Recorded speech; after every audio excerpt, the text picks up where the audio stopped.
The views expressed on the previous programs are those of the hosts, guests, and callers, and do not reflect those of the Beasley Broadcast Group, its staff, advertisers, Hoop's going to be talking hoops. Yeah, and a lot of that. Oh, my God, what is happening in this place? And where's Fat Chris, please? WQAM, Miami, Fort Lauderdale. Hey, Flea. 560 WQAM presents Where's the Fat Neil Chris? Rogers Show. Probably to sleeping. talk to Neil, dial 567-0560 in Dade Liar. and Broward. Fat, in other counties, phony, call toll-free liar. 877-785-NEIL or pound 560 on your AT&T and Verizon wireless phones.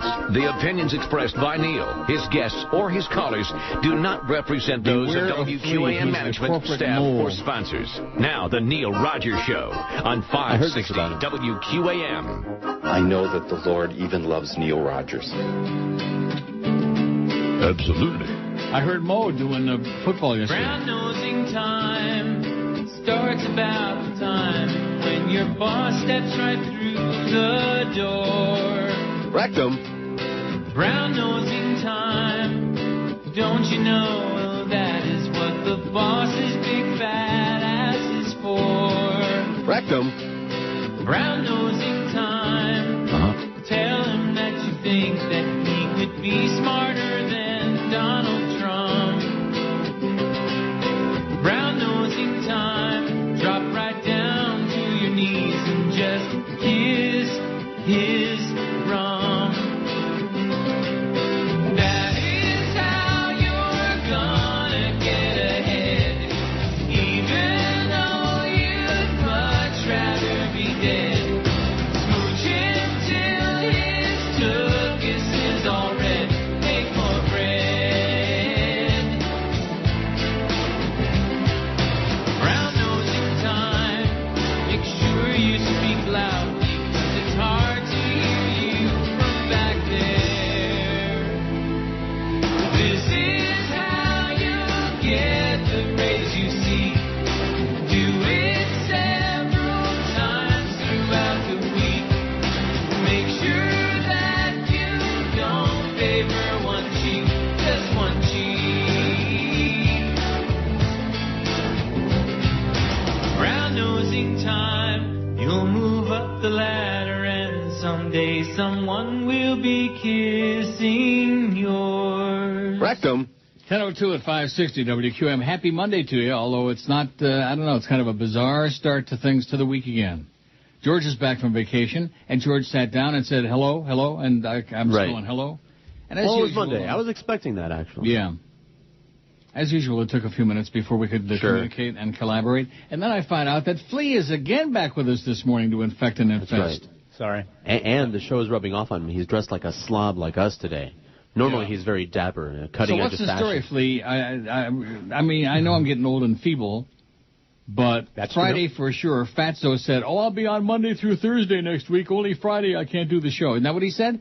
I think that's what he said, yeah. And so what brings you with us today? And I'm noticing that Fatso is only on the schedule for Tuesday and Wednesday. Then we got another Fatso, Zach on Thursday, and Flea back on Friday. What's that all about? I don't know. I just saw the schedule, and I was on Monday and Friday. You're full of crap. You are so full of crap. I'm not. I didn't even get asked if I could do it. I just looked, and all of a sudden I'm on the schedule. I think my theory, is sound. And what is your theory, George? But they don't pay Flea to do this, That is correct. but they would have to pay Chris or someone else. What about Zach? I'm not sure. I believe Zach is salaried as well. Oh, I see. Is it adding up? So, in other words, working 2 days instead of 5 on a show, or instead of 4, which is what he told me, is going to make that much difference to them with the $3 To an hour they're them? paying him? To them? As chintzy as they are? Oh, my God. What a bunch of Farbissina Goyim. So I guess Chris is moving on out of the show. Now, I have a way to solve that problem. Oh, yeah, I have a way to solve it. And then, there's several ways, but one of them I can come back down there, and then we don't Right. need the third person. True. It's just you and me. Right? Like it used to be. Right. Because I got a really nifty email, which I'll get to in a couple minutes, from a real a-hole. Terry in Boynton Beach. Thanks for starting my week off on a real positive note, Terry, you moron. I guess the dial is broken on Terry's radio. All the misfits all the time. Although, getting back to our poll, our pants-pooping poll, this is kind of long. I don't know, and didn't read this ahead of time. It just came off of here. Oh, no, it's too gross. Really? He was at a wedding in North Carolina at a fairly nice bed and breakfast in western North Carolina. Yeah. Oh, this is just gross. And he pooped the roast beef from the night before. All grotesque diarrhea and really gory details. Yeah. Thanks a lot for the, Rob, for all the details. Blah. This is a little bit more antiseptic. Police and staff at a Washington club allege that a drunken city official has given new meaning to the slang term, going to the head. According to police and sources from Washington's 930 Club, 44-year-old Jersey City, New Jersey councilman Stephen Lipsky was ejected after being witnessed by club staff urinating onto fellow patrons from a second-floor balcony during a performance by a Grateful Dead tribute band. We've dealt with this man before, the source told the Daily News. He's never peed on anybody, but he really gets belligerent and drunk. Lipsky, currently serving a second term, has been charged with simple assault. Aide Irina Zaki told the News she had no knowledge of Lipsky's arrest. He peed on people from the balcony. But now, speaking of a real pither. Yes. And boy, you talk about down to a precious few, these emails. Now that the election is over, forget about it. This email, which was a treasure trove of stuff. Oh, here's one from Adam with no life in wherever he is. I'm telling you, if you're ever looking to replace Fat Chris, let me know and come running. Yeah. These people have no idea. No, he said he would be willing to do it for nothing. Which he would have to, because that's what they're looking to do, evidently. Right. They're cutting back Chris, and then they're going to get him off the show. This is Clarence again. Clarence, the fine hand of Clarence and Jolly Joe Bell in the middle of this. Deep inside Fat Chris's... Rectum. Yeah. Why don't you text him or call him or do something and find out why he's not here today? Okay. Because this schedule was made up... it was sent to me on Friday. So he had to know that he wasn't working today, or Thursday, or Friday on the show. And yet there he was on the air, and I remember it very distinctly. He said, I'm going to be on Monday through Thursday, but I can't work Friday because we got the Hurricane game Thursday night, and blah, blah, blah, blah, blah. We have no consistency on the show. Whoever they sit in there, not that we're knocking Flea because he's a fine fellow, but he's also a mole. Is he? Oh, yeah, he admitted last week that he wines and dines at Jolly Joe's house, hangs out with the wife and the kids over there. Is that what you told us? I heard these things. All true. Yeah. He's got his head up Joe's ass.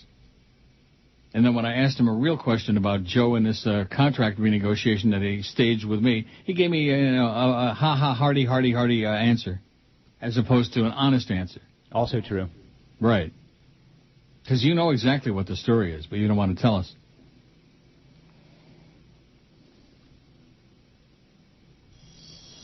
Yeah. Oh, no, don't give me that magic wand crap. That is the biggest.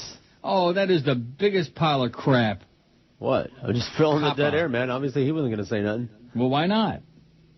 I don't know anything. I mean, we know when Hank was made the offer, it was an offer that he could and would refuse, and they knew he wouldn't come back, and that was their way of getting his ass out of there. Was that the plan with yours truly?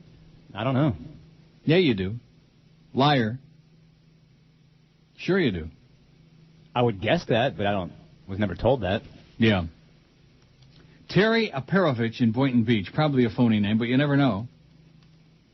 Neil, I've listened to you since your initial sign-on at WINZ. I don't know what that means. Do you? My initial sign-on at INZ? I didn't know that's where you signed on. No, I signed on at KAT many years before that, but evidently maybe when I started at INZ. But now it's clear that you've lost the magic of your early days, plus the fact you don't even have the decency to live here among us anymore, you know? Yeah, and people like you, Terry, are exactly why I don't want to live there among you. Oh, my God. You don't have the decency to live here among us anymore. The charges that you're mailing in are true. You live in Canada, for Christ's sakes.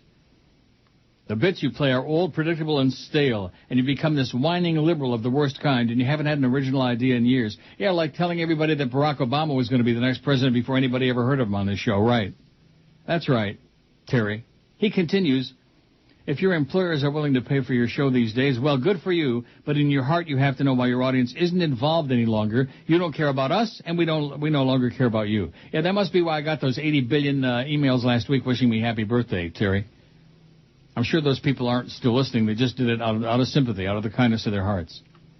The only time you and George are still worth listening to anymore is when you're bashing organized religion. Personally, I will always owe you one for helping me liberate myself from all that crap. But at this point of your career, you need to think about stepping down. Or else you'll be in danger of being just another one of the greats who stayed around too long, and that would be a shame. You were clearly one of the greats, but so was Willie Mays, says Terry. And like I said, Terry over in Boynton Beach evidently has lost the dial on his radio. He can't change the station. You need to think about stepping down. As though my presence here, the fact that I'm here taking a paycheck twice a month and fumbling my way through the latter years of my life, it somehow affects him in a negatory way. Find something else to do with your life, Terry. I got a reply from Chris Whalen, if you want it. I have no life. What is it? I got a reply from Chris. What'd he say? He said, he's known since Friday. I'm off today. 2 weeks straight is good enough.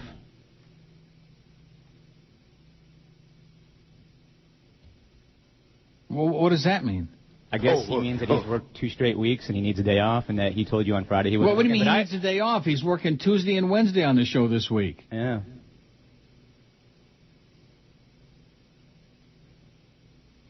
What a tub of garbage. Even George agrees with it, but he doesn't want to say it because he and Chris have been pretty tight lately. We do the oil thing. No, that's Chris and Jolly Joe. 387 votes on the poll. You know something? Just like George says, I'm not going to let it bother me. I'm just going to continue plowing right ahead. Right, please don't. I don't care if they put a trained monkey in there. Oh, I did hear Mo, by the way, yesterday. He was doing radio of the Carolina-Oakland game. Okay. And is that a flag on the field? Is that a flag over there? What is that on the field? I don't know what that is. Is that a flag on there? And then he went, and I moved along. 387 votes on the poll. What's the most embarrassing place you ever pooped your pants? Driving my car, 114. I've never pooped my pants, 86. You will someday. At work, 71. At school, 46. During nude male swim class, 17. Yeah. While participating in a sporting event such as wrestling, 13. At a restaurant, 13. That ought to be pleasant.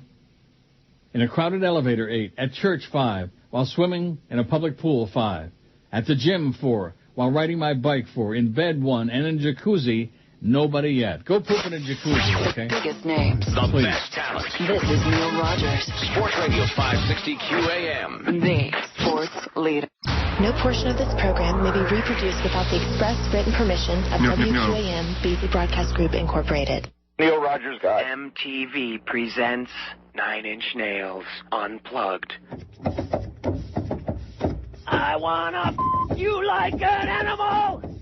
Damn it, this thing's not on! How come this isn't working? Oh shit, Trent, you knocked over my bongo. 9 Inch Nails Unplugged.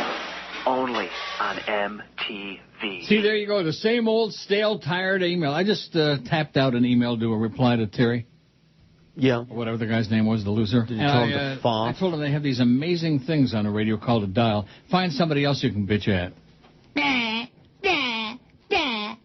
We won a game yesterday against the little girls team, by the way. They sure tried to blow it there in the end. Didn't they, Flea? They sure did. They almost blew it. What the hell is this? Oh, morning host on MSNBC, Joe Scarborough, absent-mindedly let slip an expletive during this morning's broadcast. These are good, decent, steady men who don't go around flipping people off or screaming F you at the top of their lungs, he said, at about 2.5-minute point of this video that they got on here. Screaming F you. And he said the F word on the air. He didn't say F you. He said the word. The host apparently was oblivious he had let the word slip. He was praising Barack Obama and the president-elect's stable of campaign advisors, contrasting them with the bare-knuckle approach of incoming Chief of Staff Rahm Emanuel. Notably, this isn't the first time Scarborough has let the expletive slip during a live broadcast. In 2006, Scarborough described his introduction from host Tucker Carlson as pretty effing awesome. Morning Joe broadcast live and viewers saw the curse word unbleeped. Scarborough's co-host had to point out what he had just said, prompting numerous apologies. After a commercial break, Scarborough was able to joke about the incident. Oh, my God. How do you like that? Joe Scarborough, another Florida loser. Mm-hmm. Wah, wah. You don't even have the decency to live down here with us losers. Wah. Nobody cares about you anymore. Wah, nah. I'm sure it's probably Maryland, Dan from Maryland. Sounds very similar. Because one thing about the emails, just like the phone calls, they're all anonymous. In fact, the phone calls at least have got some kind of a voice print, you know? Do you follow what I'm saying? No. Yeah. The phone calls you can identify better because you can hear the person's voice. The email is totally anonymous. Anybody can make up any kind of email address, and it can be anybody. No? No. Yes.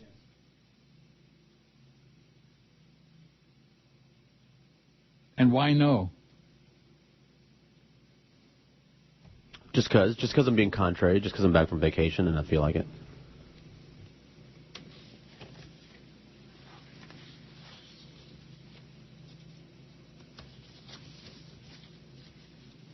Now, where's the poll from the weekend? I'm just going to pretend you're not here. I mean, Fat Chris isn't here. I know what it is to be abandoned. Do you? 1,155 votes on the poll, excluding pork and shellfish. What is the most goyish of food? WTF won 206. We haven't put WTF on today. I don't want to put it on. I don't want to. It's just another cop-out, just like I hate this poll. Stupid. George likes it, though. A lot. Yeah, and I'm sure that Joe Scarborough likes it, too. WTF. What the, yeah. That should be the call letters. Yeah, that would be good for this radio station. Be perfect, WTF. Especially under this current regime. Although, don't say that to Flea, because he's on Jolly Joe's special payroll. He's got a little something going on the side. That's right. Biscuits and gravy, 100. So what did that mean that Chris Whalen told you? What did that mean? He said that you guys discussed it on Friday and that you were aware that he wasn't going to be here Monday and Friday. Bull crap! I thought he just said Friday. But I could be wrong. He said he wasn't going to be here on Friday, and he sure as hell didn't say he wasn't going to be here Monday, Thursday, or Friday and work only 2 days this week. He's looking to get out. Bye-bye, Chris. Bye-bye, Fatso. I mean, when you're working and getting paid hourly and you're desperately looking to work fewer hours, well, why bellyache about, he's living with Mommy, I guess, right? Yeah. The parents. Both of them. How sad. And he's always going to be living with the parents because he's never going to make any money because he doesn't want to work. He'd rather lay on his fat ass at home, shoving Cheetos down his puss and, not working. He never said it. Now, you were here, Flea. You know damn well he said he was only going to be off Friday. Yeah, that's what he said. Mm-hmm. Liar. Excluding pork and shellfish, the most goyish of food, biscuits and gravy, 141. That was my vote. Them hard little biscuits, like at Hardee's. I do like Hardee's, but I don't like them biscuits. Maybe that's why they're called, Hardee's, because they got the Hardy biscuits.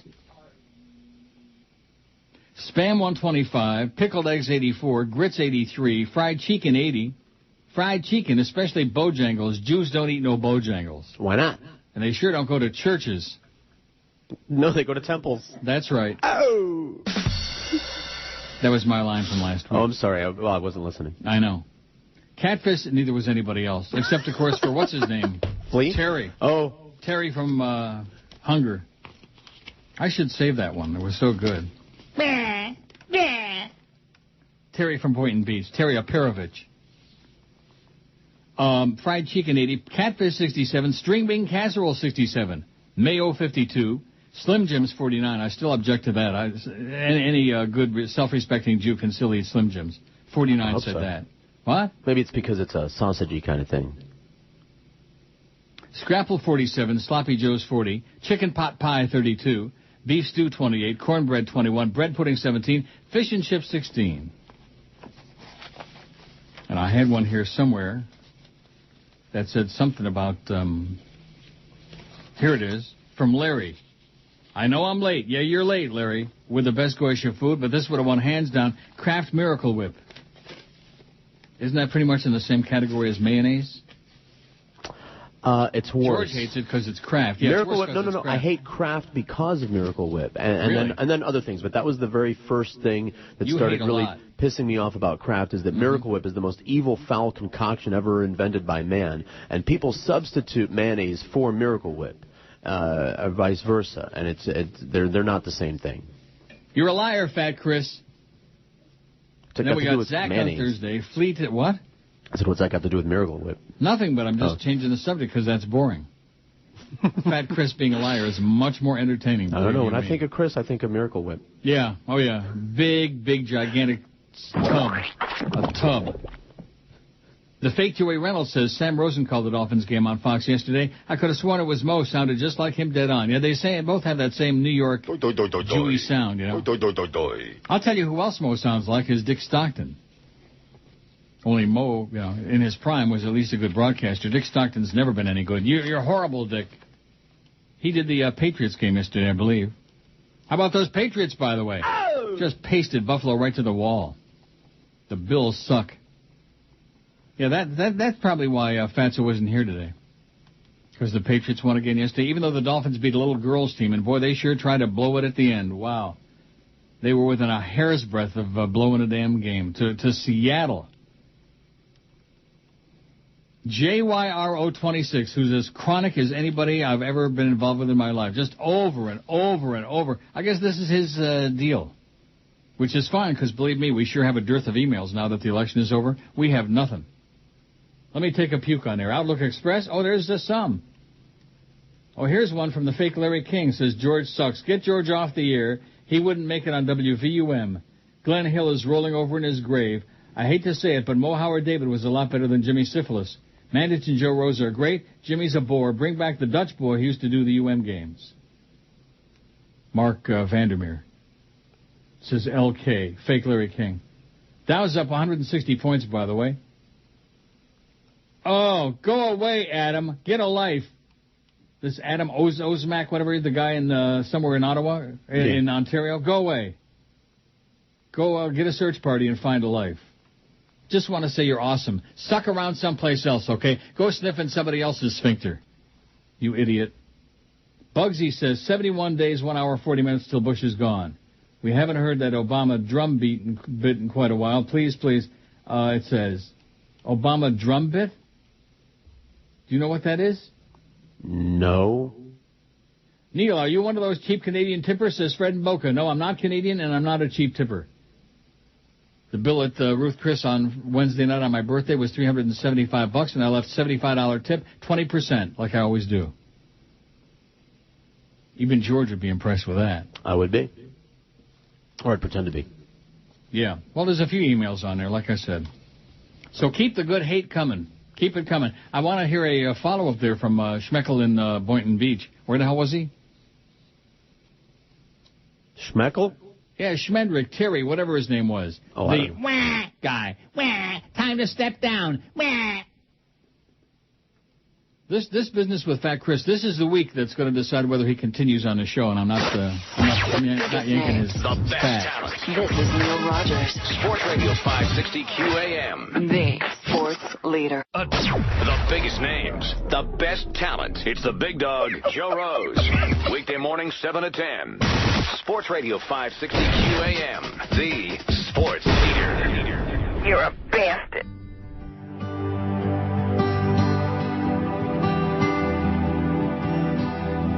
The temperature is 0. This is one of these old, stale, lame bits again. That's right, exactly right. It is cold. It is so freaking cold. And I cringe every time the wind blows. In my pants, something is shrinking. I'm so cold I can't lip sync. You fairy. That's because it's 0, baby. And I cannot feel my toes. There's a tingling in my fingers, and my private parts are froze. Oh, my nose is about to fall off. There's a cloud every time that I cough, and my hands are blue. They are turning numb. They might amputate my thumbs. That's because it's zero, baby. I can barely move my mouth. Oh no, I'm a red-hot Latin lover. But first I need to be thawed out. Yes, I need to be thawed out. That's because it's zero. Hace frío. QAM, hello. Hello? Yes. Yeah. Next to Joe Zagacki, Jimmy Cepolo has to be the worst play-by-play announcer I've ever heard. Absolutely. Yes. Yeah, and you know, if you talk to bartenders and waiters, I don't. They'll all tell you that jocks and docs are the cheapest bastards on earth. And Cepolo is scared to death that Obama is going to take all his money away from him. Yeah, good. What a puke. Yeah, what a nice job with that wine restaurant, too, by the way. Who? I said, have a great day. Get your hearing aid cranked up a little bit, Grandpa. Woo! I figured we'd sneak one in there, you know. That was a good one. I'm thinking, I know you're going to call me crazy, but I'm thinking very seriously of moving back down there because I don't want to upset Terry. That's got nothing to do with it. I'm not going to call you crazy. I'm going to call you... then it would just be you and me in there like old times. BS no artist. Fat Chris. None of this Flea business every other day. Flea is just there to spy, that's all. He's just the is that it? mole for Joe, yeah. Oh, that's he true. can have all the material he wants. I didn't think we were hiding anything in here. No, Absolutely. we're not. What? I'm a mole. We generally broadcast our opinion. I don't know what he's going to find out in here. He's going to find out what they really feel. No, seriously, how could this schedule have been made out ahead of time, which it was, and Tubby give me a song to dance about how he was only going to be out Friday, and then the schedule says Flea and George on Monday, and George and Chris on Tuesday and Wednesday, then Zach and George on Thursday, and then Friday Flea is back again. How's that possible? I don't know. Wait. I'm asking Flea. I'm asking Flea. How's that possible? I don't know. I mean, that's got to be a lie that you only... Well, when did you look at the schedule and know you were on this morning? Friday before I left. Mm-hmm. And you don't have any... You weren't curious about that, what that was all about? You didn't go and grab Clarence and put your hand around his neck and squeeze like a chicken and say, what the hell is this all about, you simpleton? As much as I would like to, no, I did not. Why not? Because I'm just a worker bee. You're just a suckhole is what you are. You're perfect to replace Fat Chris. Because you're both a couple of suckholes. We're never going to get the truth out of either one of you. I'm telling you the truth. No, you're not telling me the truth. The whole concept of this is they know it pisses me off that Fatso, we don't have any continuity on the show, and that Fatso wasn't there every day like he's supposed to be, and we don't have the regular board op like all the other shows have got. So this is what's going on now, and you're a party to it. Okay. Am I right? No. There's a party? Party. Yeah. Yeah. WQAM, hello. Try it again. QAM, hello.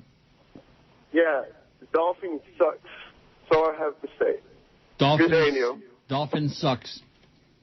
Not good grammar, but a very perspicacious observation. He's correct. Dolphin sucks. WQAM, hello.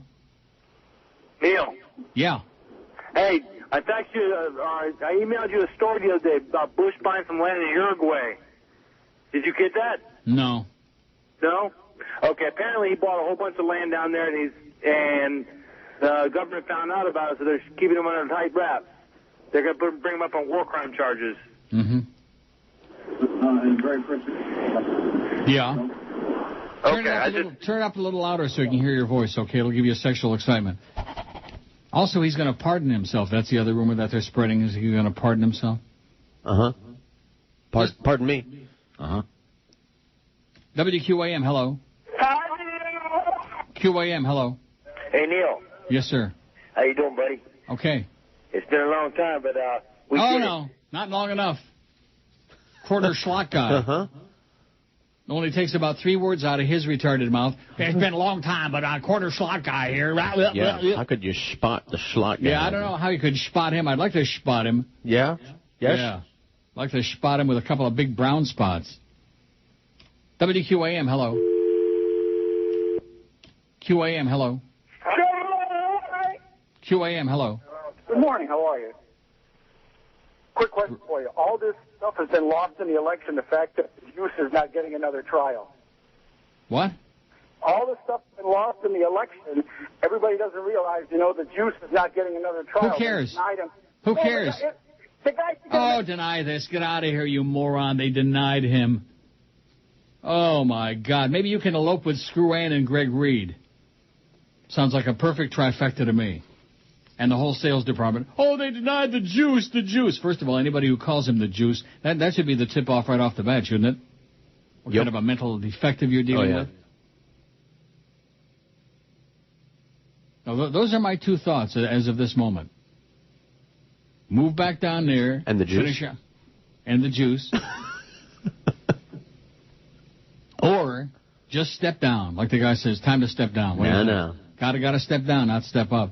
No, and the fact that Zach is going to be on the show on Thursday, that just annoys the crap out of me. Because he's done everything in his power to destroy the Joe Rose show with those guests with that. Oh my you God, can't Drew blame Rosenstein. the producer. Yeah, that's right. You can't blame him. He's just following somebody's orders. It's good enough for Joe Rose. What? He's just following somebody's orders. How do you know that? Because that's how it works on these shows. It comes from the top on these other shows, on the sports shows. Having some good guests. Oh, any minute now. Who you want me to start calling? Heinrich Himmler. All right. I'll have him right on. Joe Bell. How about Ask the Program Director with Clarence? That would be a gigantic hit. Let's get Jimmy Syphilis on there. Maybe he could defend the defenseless. Tell us why he's so bad on those games and why he was such a Nazi on IOD in the morning, which I'm sure he still is. You haven't had anything to say about the election results. Didn't I tell you a long time ago Obama was the man? He was going to win? You did. And I said Florida, by the way. I still don't believe it. Of all the states, even Indiana, North Carolina, of all the states he won, Florida just shocks the living pants right off of my fat ass. Because of the polls and just the scuttlebutt. Yeah, there's a lot of polls in Florida. Oh, yeah? The biggest names. The best talent. A lot of bowling. Neil Rogers. Sports Radio 560 QAM. The sports leader. The biggest names. The best talent. It's the Mad Dog, Jim Mandich. Afternoons, 4 to 7. Sports Radio 560 QAM. The sports leader. MONDAYSUCKS.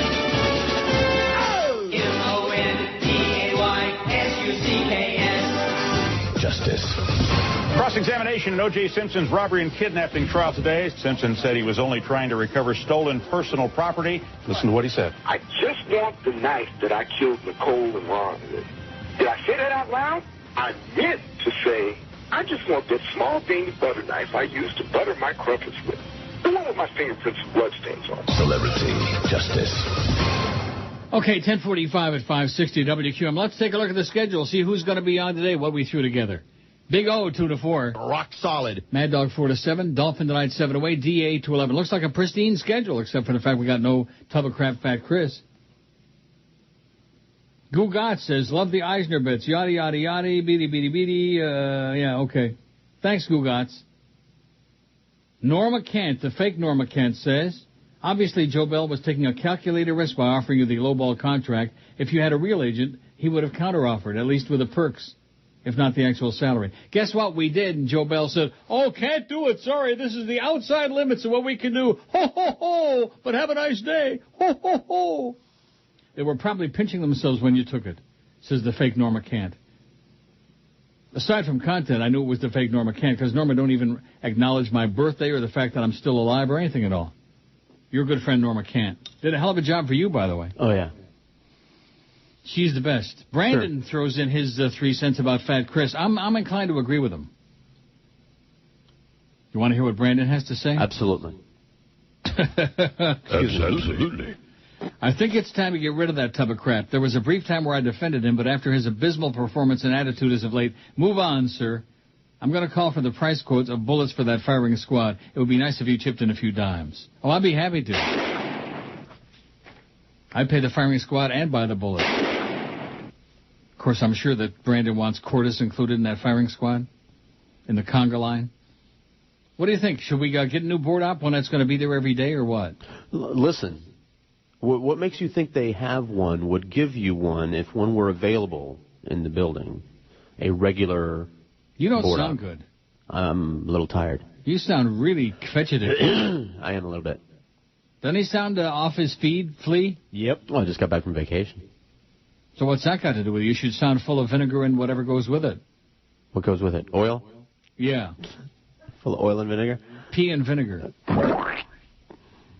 The fake Adam Kirshner says, I was listening on Friday. I was not the board op on Hank's show, Goldberg at Night at WIOD. It was Manny Munoz. I think Manny is probably the one who's sending this stuff, because he's busy pretending to be a broadcaster on IOD. WIOD? Oh, I hate that station. That's what he writes here at the end of his fake email. Because you know Manny, he was always a cranker. Yes, right? he was. Cranker and a stanker. One of your people, by the way. Excuse me? Ronnie says, good morning. I just wanted to tell you about a time I crapped my pants. I was in a bowling league with my wife and friends. I was waiting my turn to bowl instead of going to the bathroom because I didn't want anybody to wait. He had the other bowl in mind. But during that 5-minute wait, I crapped my pants. Then I needed to bowl my turn with a turd in my drawers, hoping it wouldn't fall onto the lane. Well, it didn't. Can you imagine if it would have fallen onto the lane and the ball went, oh, my God. That's what they call a real slider. Well, it didn't, so I ran to the bathroom, threw out my undies, cleaned up, I went to the stall, put my undies in the toilet, went to flush them. Well, it backed up the toilet, and water was everywhere. So not thinking, I reached in the bowl, pulled out my underwear, and went to throw them out. And that's when another bowler from the league walked in, saw what was going on. I just smiled, threw out my underwear, and left. I learned a lesson that day. When you got to go, find a place to unload. And by the way, happy belated birthday, says Ronnie. Thanks, Ronnie. I guess. What do you think? Sounds great. So I'm open to suggestions today on the emails. About what? Neil at neilrogers.com about whether I should move back down there and do the show in the studio. Oh, yeah, right. What? It wouldn't last a month, and I'm being really generous with that. You hate it here. And here's this salon thing. Why are people still sending me stuff? The election is over. It's over. It's over. The Dow is up only 96 now. It's over. The election, Obama won in a landslide, just like I told you. He won Florida like George told you, and it's over. It's over. Give it a rest already with your salon crap. Some of you people are so friggin' one-dimensional, my God. The same old tired swill. You're right. Living down there is like, I don't know. I can get some dogs again, you know, have my nice house. Can't have any dogs in my place here. Plus, I could lose one pet. Very expensive one. Mm-hmm. What do you think? Mm-hmm. JYORO26. I'm not saying nothing. No, that's because, you know, you're just full of crap. Hush my mouth. Yes, I am. Right, exactly. An 82-year-old woman is in critical condition after her SUV went airborne and crashed into the garage of a Sunrise home. It happened around 10:30 yesterday morning at a home on Lake Forest Drive. Witnesses said the woman lost control of her Jeep Cherokee, clipped a power pole, then ran off the other side of the road. The vehicle continued picking up speed, launching over a brick wall embankment before crashing through the garage door of Gentry Lewis's house. The SUV knocked down the wall separating the garage from the den before finally coming to a stop. 17-year-old Anna Elise Lewis said she was in bed when the house shook violently. I was thinking, we really don't have earthquakes here that much, said the high school student. That much. Do we ever have earthquakes in Florida? No. No. She says not that much. She says she went outside, saw smoke pouring from the garage on the end of the house. Still not knowing what had happened, she called her father, who told her to call 911. Gentry Lewis says he rushed home from work to find the SUV lodged in his garage. The elderly driver still trapped behind the wheel. She was so stunned she couldn't move, said Lewis. I just tried to reassure her that she was okay. EMS was on the way. Everything would be just fine. Oh, we're fine. Paramedics cut Marilyn Bornstein free from the vehicle and rushed her to the hospital. She was listed in critical condition. Lewis said she lives down the street from him, but this was the first time he actually met her. Heck of a way to meet a neighbor for the first time, he said. He said he's praying that Bornstein will recover. And he pointed out she might have been killed instantly if her SUV had gone 3 feet to the left where it would have struck the brick wall that separates his two garage doors. God had a hand in it, he said. God just somehow helped her go straight through there. Oh, yeah. Yeah, God was at the deal, no question about it. He said he's not worried about his home. He and his family will stay with relatives until the garage and den can be stabilized. 82-year-old woman in Sunrise. She went right through the wall. But God had his hand in it. You God people, man, you just cracked me up. It's just silly. Oh, here's another Adam. He says, happy belated birthday. Yeah, it's getting a little bit late now. It's 5 days after the fact, but nevertheless. But I got a whole bunch of them from last week I haven't read yet, and I'm going to save them for the show today. Because there ain't much coming in today. No, there's nothing, now that the election is over. Salon.com says, where are the candidates now? Who cares? It's all over, okay? Oh, here's the fake Adam Kirshner who says, what's wrong with George? Is he putting his head on the table or reading the newspaper? He sounds like a malcontent. I think you should move back to South Florida. I'll come in and be your board op if you want. Have you been to the melting pot lately? Why would I have been to the melting pot lately when I'm not there, We don't have no melting pot here. Schmuck. See, they're just picking on everybody today. Sure, why not?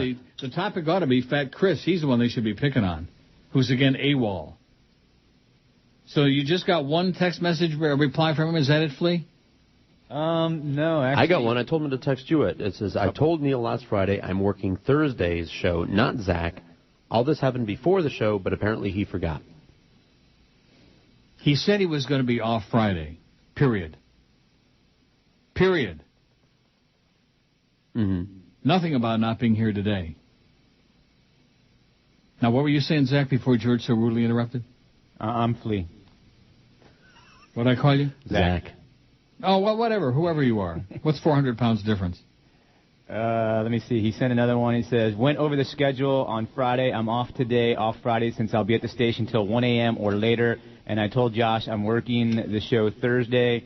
Neil knew all this Friday because I told Josh I work Thursday also. Wrong. He said it at least a couple of times on the air. He was going to be here every day except Friday this week. I agree. And you were ear witness to it. You sat right there pretending to be awake and paying attention. I did. Adam in somewhere. I don't know where this one is. Oh, he works for a TV station in South Carolina. It says no different than Florida except for the Confederate flag that's still flying on State House grounds. Anyways, I'm on the sideline Saturday at the South Carolina Gamecocks football game, and standing 2 feet from me is this bearded man with aviator glasses and messy hair. I didn't think he was anyone special till the PA announcer came on during one of the timeouts and announced it was Michael Phelps. Neil, the guy looked like he crawled out of a dumpster, but that didn't stop throngs of people from trying to get his autograph. Guess he couldn't stand being so hairless after the Olympics, and so grotesque, by the way, which I'm sure he still is. He is a space cadet. Love the show. I remember 8 years ago when I was at the University of Florida, and there were about... Oh, and thereabout began our 8-year nightmare. I'm so glad it's over. I'm happy people finally came to their senses and voted for Obama, although you wouldn't know it in South Carolina where it feels like 1865. Love the show. If you have time, can you play some Jim Mandich clips? No. No. If not, I understand. Okay, Adam. I'm glad you understand. Some Jim Mandich clips. Well, what does that mean? Like, all right. There you go. There's a Jim Mandich clip for you, Adam. So many Adams out there in so little time, you know what? Oh, yeah. But you are off your feet today. I think maybe you need another few weeks off. I think that's a great idea. I think maybe Chris needs the rest of the year off.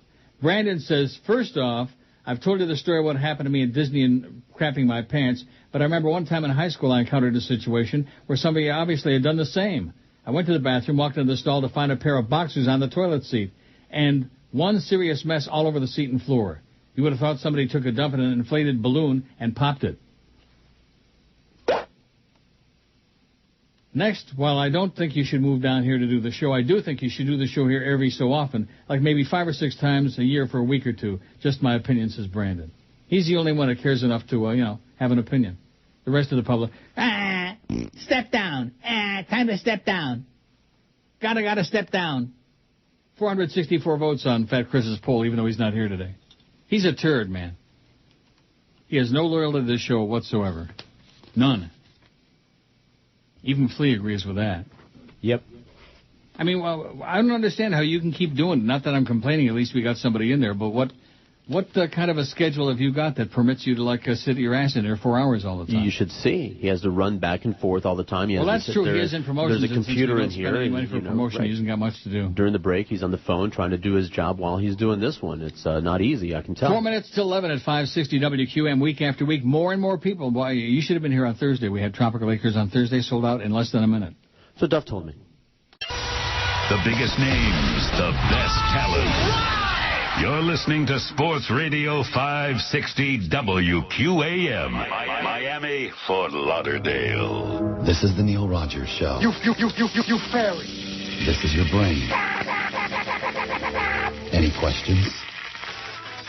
Some stations give you cars. Some stations give you cash. But this station is going to give you the best gift of all. Because this station is going to give you peace of mind. Nirvana. Just be the third caller when you hear this sound. And we'll give you a lobotomy. That's right. We'll remove the part of your brain responsible for coherent thought. No more fear. No more problems. Just day after day of peaceful living in a semi-vegetative state. You'll be surrounded by people who will clothe you, feed you, and record your every bowel movement. Spend your days playing with bits of paper and brightly colored blogs. 24-hour peace of mind. All because you had a lobotomy. This station is not liable for botched lobotomies that leave winners nearly stupid instead of peaceful. But we will try to find you a nice job in an area convenience store on the night shift in the back. Lose your mind. Literally. Keep listening to win. 11:02 at 560 WQAM. Happy Monday to you. Fat Chris ain't here with us today. He's on the way out.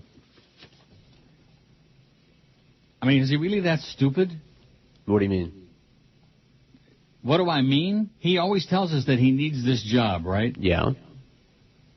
And haven't we been going through this thing for like the last several weeks now with this football season and about the fact that he's not here when he's supposed to be most of the time? Mm-hmm.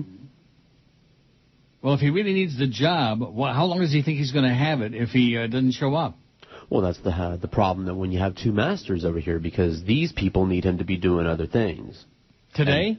And they're going to fire him. Today? Well, apparently he hasn't had days off in a while, so he's taking the day. Well, isn't that the usual excuse? Let me say it again. He gets paid hourly. Mm-hmm. He could be here 4 hours today, sitting on his fat ass, getting paid to be sitting on his fat ass. But no. No. We got a fake flea, by the way. Sweet. Well, you didn't send me any email.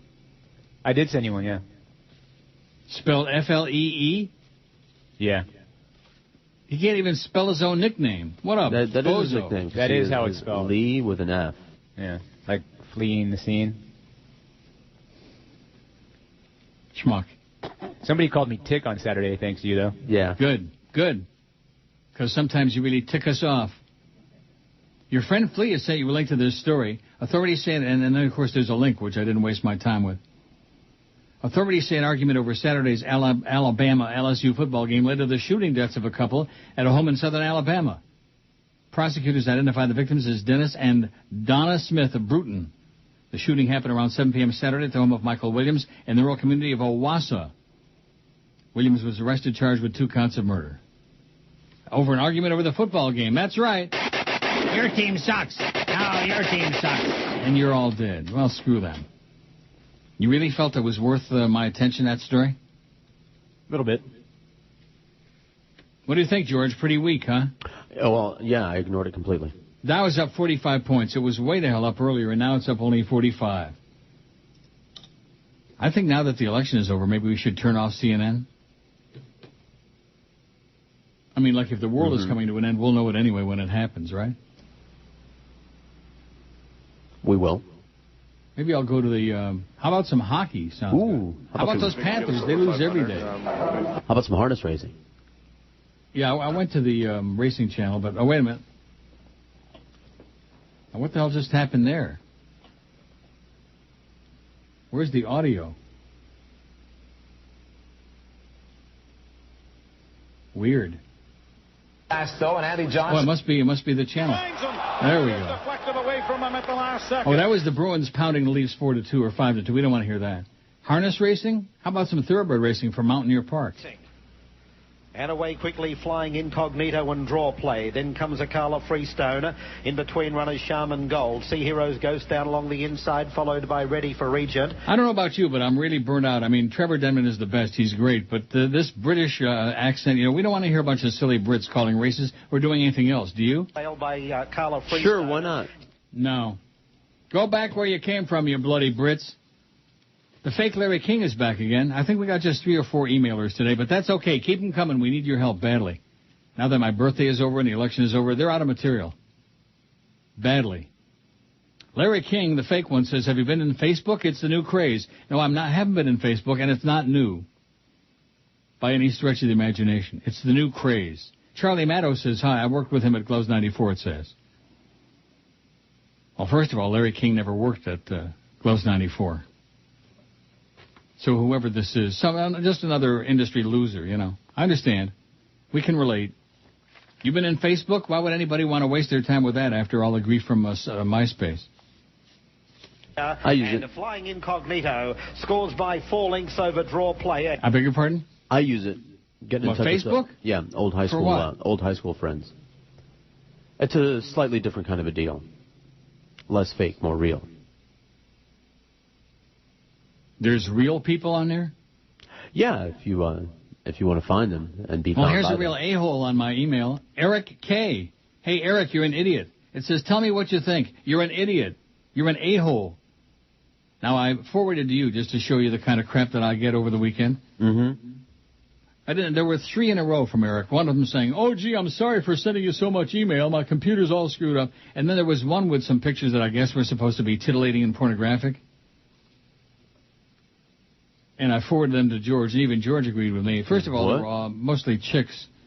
Yeah, who wants to see that? But there was nothing, huh? I said, yeah, who wants to see that? No, but seriously, there was nothing pornographic about them or titillating there was or nothing interesting, right? It's no. Like, Exactly. It was like a bunch of people, naked people from 100 yards away from the backside. I mean, he says, here is some pics. Let me know if you want more pics.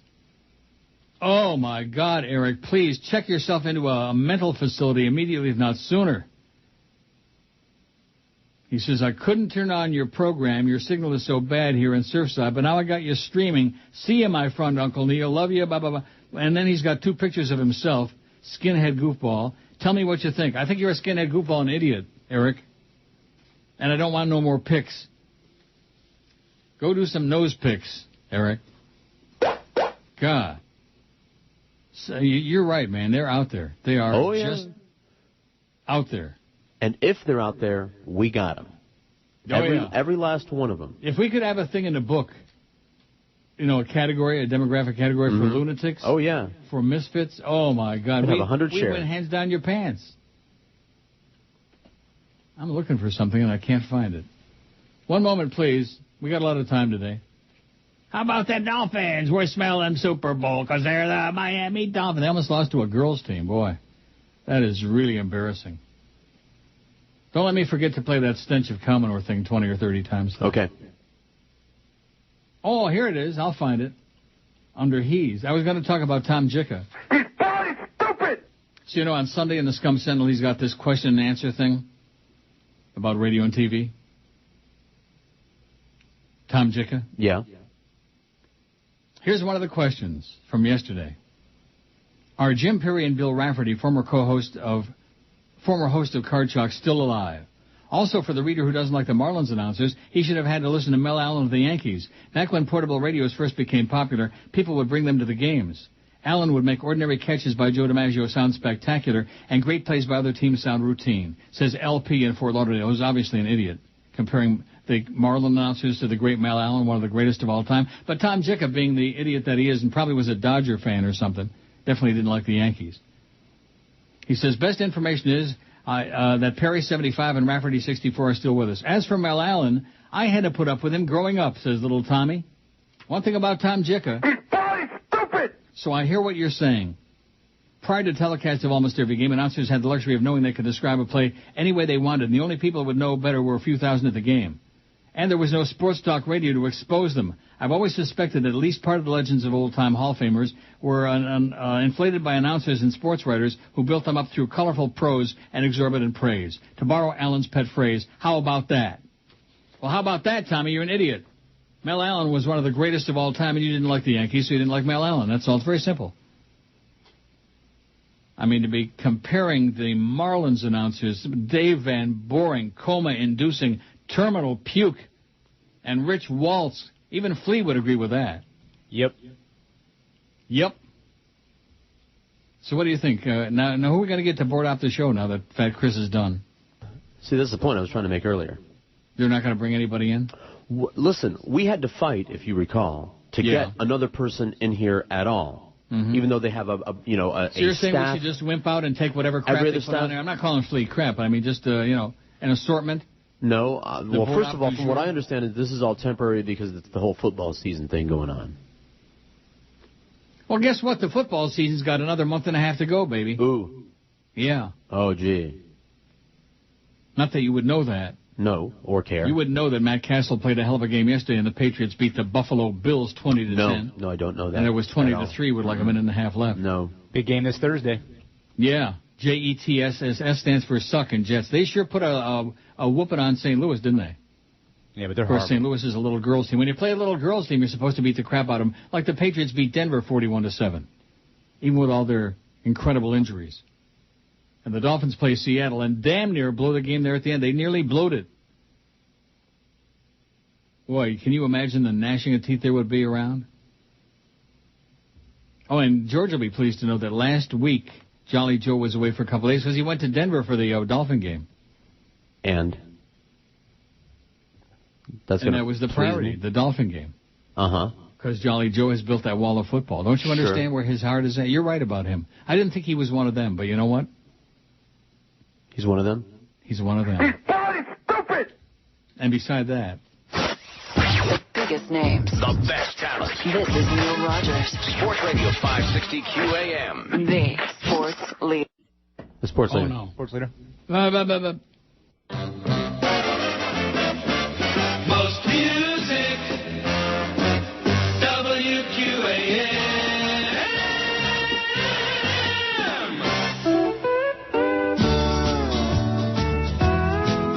Rectum.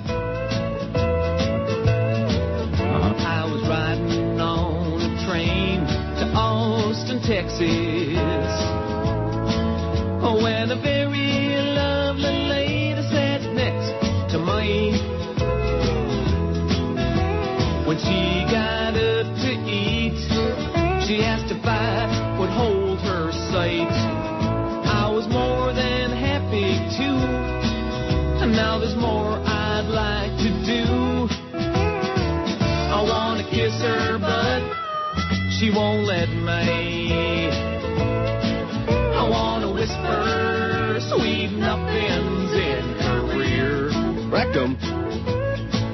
I want to hold her behind Rectum. closed doors and more.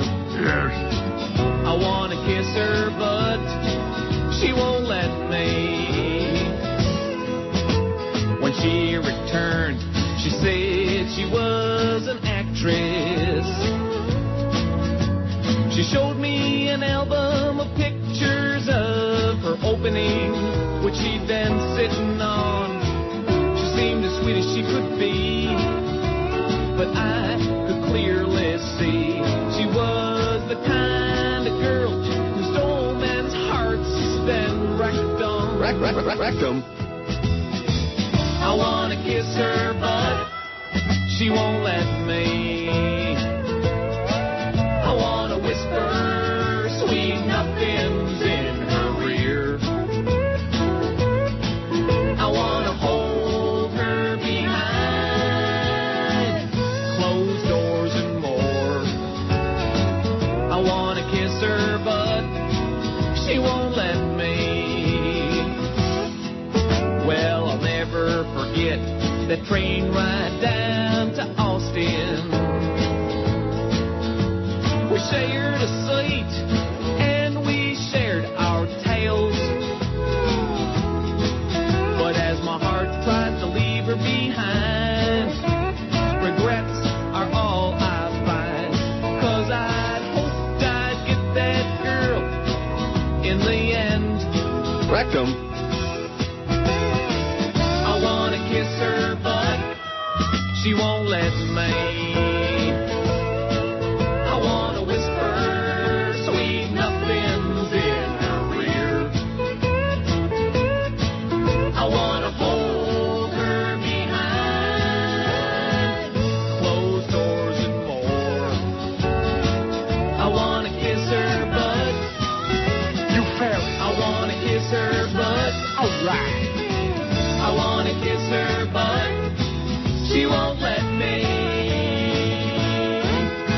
wrecked him. Hell, it damn near killed him. 11:20 at 560 WQAM. Happy Monday to you. Same old predictable tired bits, Neil. Oh, boy. If we had any good new ones, we'd play them. Oh, yeah.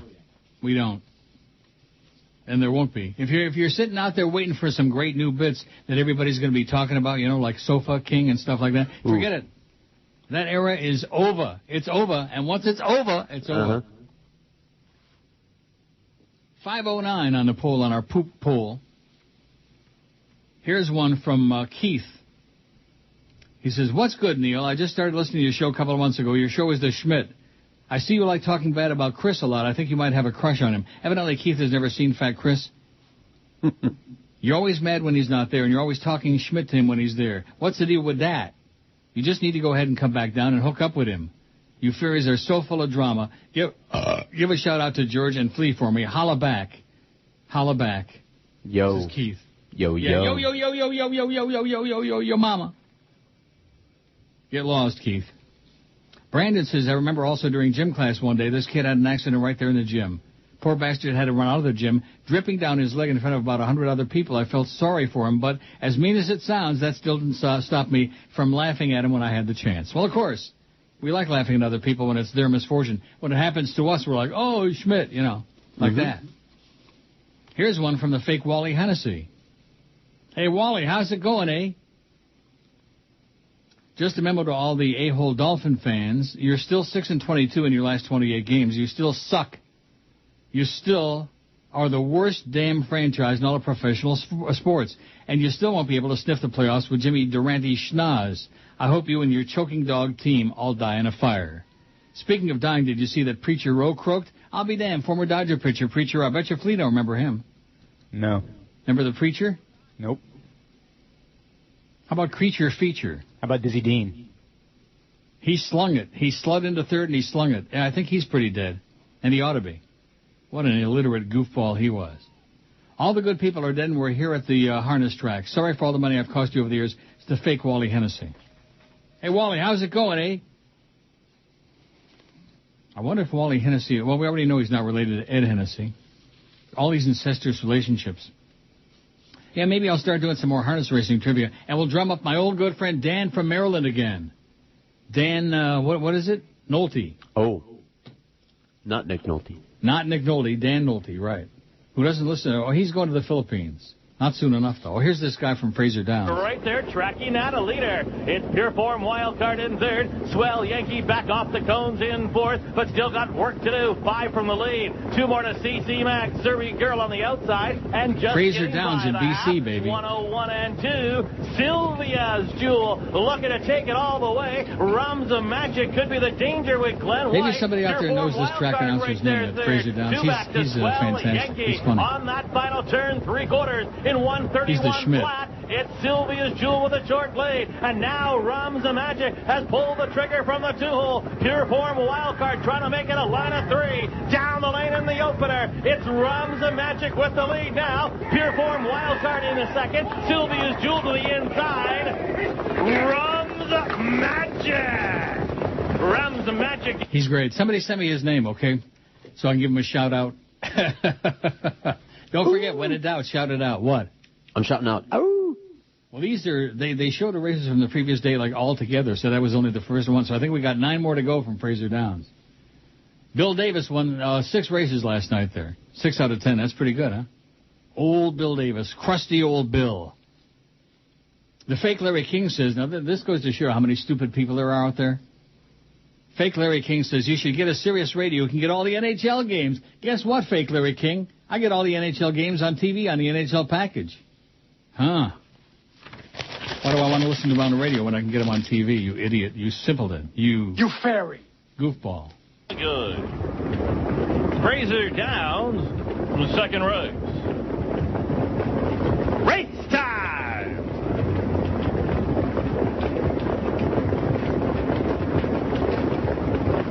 There they go. Pacing Double L Promise. He's good. 24 past 11 at 560 WQM. Happy Monday to you. This is one of those days. George is back from vacation and Flea is there and no Fat Chris. I don't know why it's difficult for anybody to understand. This is his job. How many times did we have this long, convoluted conversation? Mm-hmm. This is his job. He is the board op on the Neil Rogers Show, Monday through Friday, 10 to 2. And he said, oh, yeah, well, you know. But he's a turd. He's just a big lump of a turd is what he is. When they made me your full-time producer, full-time salaried producer, I still had to do all this other odd crap around the radio station.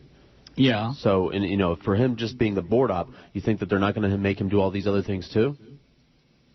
So what's that got to do with it? Are you making excuses for his not being there like and like we discussed this morning, remember, they don't have to pay Flea. Well, why not?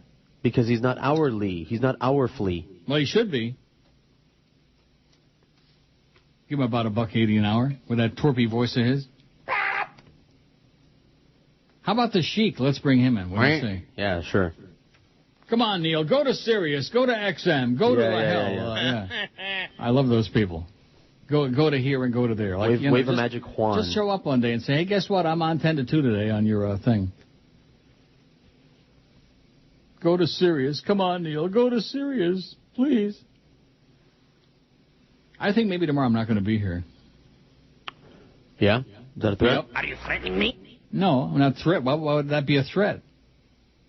Because you're on the schedule, man. And just give me. Oh, yeah. Well, you know what? That schedule, you know, you can wipe your ass with that schedule. That's a little rough.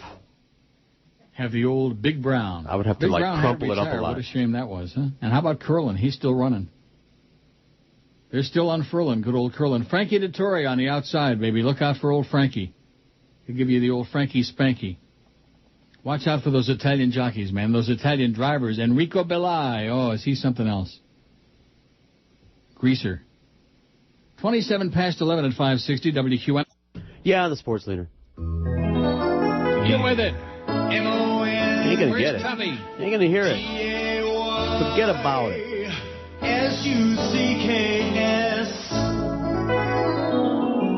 Fred Jones is a real Geico customer, not a paid celebrity. So to help tell his story, we hired an actual celebrity, Frankenstein. It was a rainy night when I got into my accident. It got real crazy when gas started leaking and my car burst into flames. Fire! Fire bad! But Geico took care of me, even though my car looked like it was destroyed by an angry mob.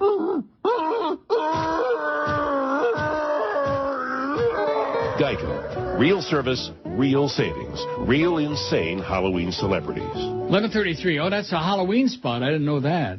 Well, let's play some for Valentine's Day. Can never be too early for it, right?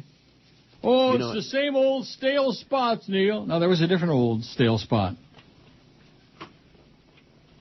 Jim Salamone says, Dear Neil, I normally do not attend Buffalo Bills games, but since Brady Quinn is coming to town for the Monday night game, I might have to go. Hey, Jim. You fairy. No news on if Michael Phelps will be in attendance for the game. But Tavy Downs is good, the Bills are bad, and says Jim. Okay, whatever you say, Jim. Also, Rob in Colorado says the announcer at Fraser Downs is Rick Uppel. 4 claimers and 4 condition. Fillies and mares all on the game. Fraser Downs' 5th race, the Sunday afternoon feature. It's Greystone. There they go. Open pacing summer. I wonder how you can do that without choking and gagging on it, you know? How do you do that? I don't know.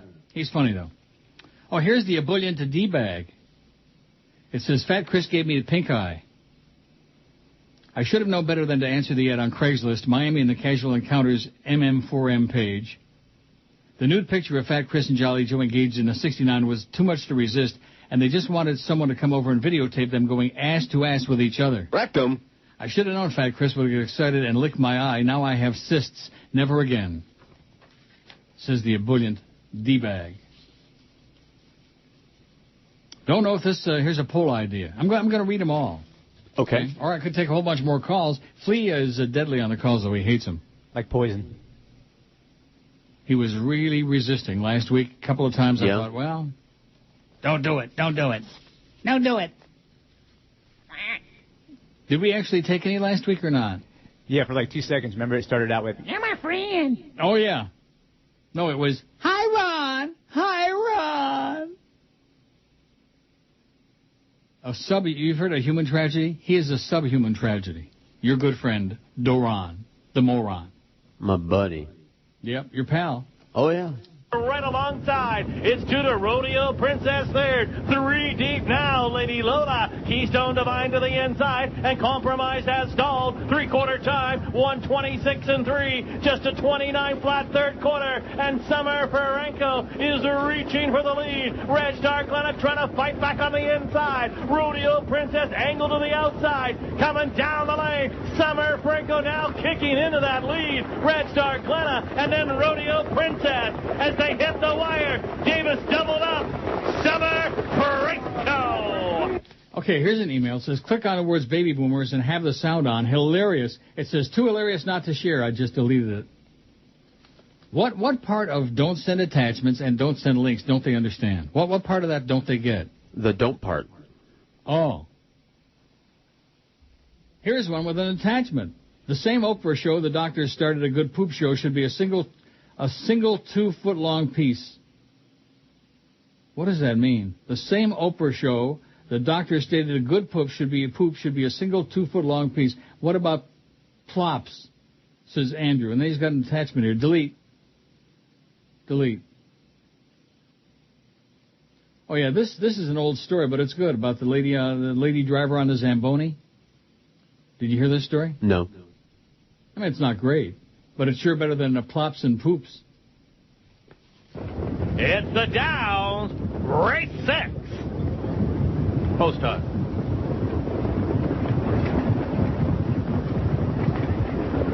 There we go. Off pacing. Anyway, here's this. It says, don't know if this has already been done. Who are the cheapest tippers? Yeah, it's been done. And you don't even have the right choices on here, JCS. Doctors, lawyers, radio people, TV people, executives, people born into money. And, of course, the obvious answer is frogs. Right? Haven't we done that a million times? Yep. He says, you get the idea. Yeah, we've had the idea, done the idea a million times. The reason for this pool idea comes from a girlfriend I had who refused to leave a tip. She was in medical school and believed she spent lots of money for school and didn't believe people should get extra for doing what was already their job. I see. Here's one from Robert. Oh, this is the one that says only in Canada. A 34-year-old woman from Kingsville, Ontario, has been charged with impaired driving on a Zamboni. Provincial police say an off-duty officer spotted the woman driving erratically on the ice resurfacing Kingsville Arena on Thursday night. The driver was missing major spots on the ice and bumping into the boards. At one point, police alleged the woman stopped the Zamboni and slumped over the steering wheel. Police say they found a bottle of vodka on the woman, whose name was not released. She was arrested, charged with impaired operation of a motor vehicle and driving over the legal alcohol limit. The woman is scheduled to appear in Windsor on December 2nd. Driving impaired via Zamboni. On the inside, dropping back a little is my alibi. Kings Highways to the outside. You're the one responsible for this. You said, how about some harness racing? Bring it on. I don't want to disappoint. I want to hear that they're off again. Whale now coming under some whip urging. That's Carwin, the CEO. Oh, here's one from the fake Adam Kirshner again. You have to get away from WQAM. I heard Nick Charles made you an offer that you refused. Yeah, Nick Charles. What's wrong with you? When are you going to sign with Sirius? Your buddy Scott Farrell is making a lot of money. You're wasting away at WQAM, it says. Yeah, Ken Charles made us no offer, okay? In addition to which, who the hell wants to work for them? Cheap channel. Brandon says, I know how every once in a while you glance over at Smallville or Supernatural, but the CW is planning on continuing series based on a superhero. Your friend Dick Grayson, a.k.a. Robin, was scheduled to get a show about the Grayson family. I doubt Burt Ward would have been starring, but you can only imagine who. And I did not know this, but Robin in the comics is now Nightwing. Did you know that? For years, yeah. For years? That happened a long time ago, in the comic book, that is to say. That happened when I was still a teenager. Well, what happened to Robin? He's still, he got replaced. Well, what does that mean he got Batman replaced? and Dick Grayson had a falling out. You know, Robin grew up. Batman had a falling out with Dick? Yes. Uh-huh. You know, he grew up, he didn't want to be the a sidekick, a second banana anymore. He wanted to branch out on his own. And so Batman went and got himself a new Robin, who was killed by the Joker, and now there's a third Robin. At last count, there might be a fourth and fifth. He was his ward, not his pedophile. This all happened a long time ago. I see. Poll suggestion from Michelle. Things you ate as a kid but wouldn't touch now. Fish sticks, canned ravioli, cotton candy, dirt, bologna, SpaghettiOs, matches. Oh, my God. Who the hell, kids eat matches? Yeah, it's a thing that they Tuna do. casserole, oatmeal, cream of wheat, hard-boiled eggs, or a turkey roll or a loaf. Frozen processed turkey. You like that pull or not? Why not? You don't like it? I like any pull I don't have to think up myself.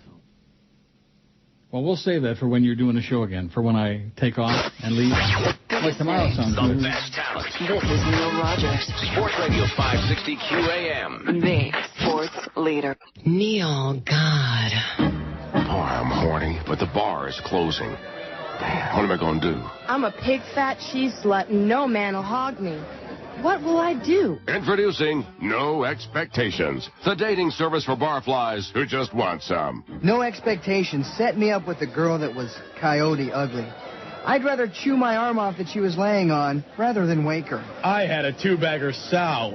We both wore bags in case mine came off. My man rolled me in flour. When you got your beer goggles on and you want some, and anything will do, call No Expectations. Look for our number above the urinal at your favorite bar. 11:45. Now, there's an oldie. Same old crap. That's an oldie that I forgot even existed. Right, exactly. Well, that's what I'm doing. I'm digging way back into the archives so we don't play the same old oldies. How about some different plan. old oldies? Good We idea. play some new baddies. The best way to shrink your bust is Folgers in your cup. Like that.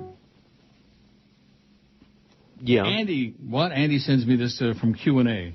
Andy's obsessed with poop, obviously.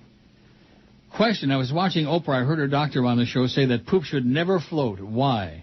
I've not changed my diet at all, but all of a sudden about 2 months ago, every time I have a BM, my poop floats. Nothing like a root beer float. Is there something wrong with my system? I feel fine and have no pain or anything unusual. Answer. Health professionals have been debating the causes of floaters versus sinkers for decades. Reminds me of my old friend, that old lady that used to be on my show back in the day, the sink or float lady. Really? Yeah. Is she any relation to the urine lady? Yeah. Some believe floating is caused by excess fat in the stool as a consequence of digestive disease. Others maintain that gas is the culprit. Do you know they were talking about farting on City News this morning? No. You did say city, right? City News. Okay. Right here in Toronto. They were talking about, it's a story we had months ago. About farting, and I forget, it had something to do with health. I don't remember what it was. But they were talking about farts. If you feel well and have no diarrhea or other symptoms, it probably makes little difference whether they sink or float. If it persists, tell your doctor at your next visit so she or he can rule out anything serious. Oh, doctor, my BM floats. Just astonishing. Shocking. We may have to take some calls today. Because we got 2 hours and 13 minutes to kill here yet. Don't do it. Screw you, nickelhead. Whatever my name is. Fleabag. You just played a commercial where the yada yada yada from Mo Man. Oh, God. I frequently play my CD of Mo Howard bits. I always feel better after listening, says Michael. Well, good, Michael. I'm real happy to hear it. Get some help. 554 votes on our Where Did You Poop poll. At the movies, none. Well, thank God for that. Although I've seen some pretty schmitty movies. See any good movies on your vacation while you were away? No, not really. Unfortunately. Yeah. I still can't watch that movie with Matt Damon and what's his name? What's his name? Leo? Leo. Oh, you're talking about the Departed? Disturbed. What is it? The Departed. Oh, Departed? It's a good I thought movie. It was called just, yeah. Is it? Mm-hmm. But I'll have to go get it. You have to see it from the beginning. Yeah. See, I made that mistake. I didn't see it from the beginning, and I went, oh, what's going on here? Yeah, exactly. And then I caught back up, and it's like, oh, okay, now it all makes sense. You liked it, Flea? Yeah, it was a good movie. Yeah? What do you think, Flea? I thought it was good. That was good? That's good. Lee is really the she can drag, make no mistake about it. Neil, you can do better than that. Or Geldy. When's Geldy on the schedule? He sure ain't getting too much work, thank God. I'm looking, let me see, maybe on the weekend. Oh, yeah, Geldy 10 to 1 Saturday. Well, that's right, he's probably got to travel with the Panthers. The Panthers. who lose every day. At least they're consistent. They have the worst record in the NHL, by the way. And a Little League coach. Nice going there, Alan Cohen. You are doing a hell of a job with that franchise, baby. Driving it right into the ground. The finishing touches they're putting on it. So what are you going to do tomorrow? Actually, I wouldn't do that to you. I'd send you a text message. Thank you. I'd give you a heads up. Say, I'm on the road. I'll see you someday. Right. Cover for me today and maybe tomorrow. And, might take me 2-3 days to drive down there alone. Mm-hmm. Dr. Laura Schlesinger is a radio personality who dispenses advice to people who call into a radio show. Recently, she said that as an observant Orthodox Jew, homosexuality is an abomination according to Leviticus 18:22 and cannot be condoned under any circumstance. The following is an open letter to Dr. Laura, penned by an East Coast resident, which was posted on the internets. Dear Dr. Laura, thank you for doing so much to educate people regarding God's law. I've learned a great deal from your show and try to share that knowledge with as many people as I can. When someone tries to defend the homosexual lifestyle, for example, I simply remind them that Leviticus 18:22 clearly states it to be an abomination. End of debate. I do need some advice from you, however, regarding some of the other specific laws and how to follow them. 1. When I burn a bull on the altar as a sacrifice, I know it creates a pleasing odor for the Lord. The problem is my neighbors, they claim the odor is not pleasing to them. Should I smite them?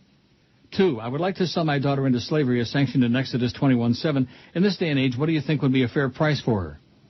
3. I know that I'm allowed no contact with a woman while she's in her period of menstrual uncleanliness, Leviticus 15:19. The problem is, how do I tell? I've tried asking, but most women take offense.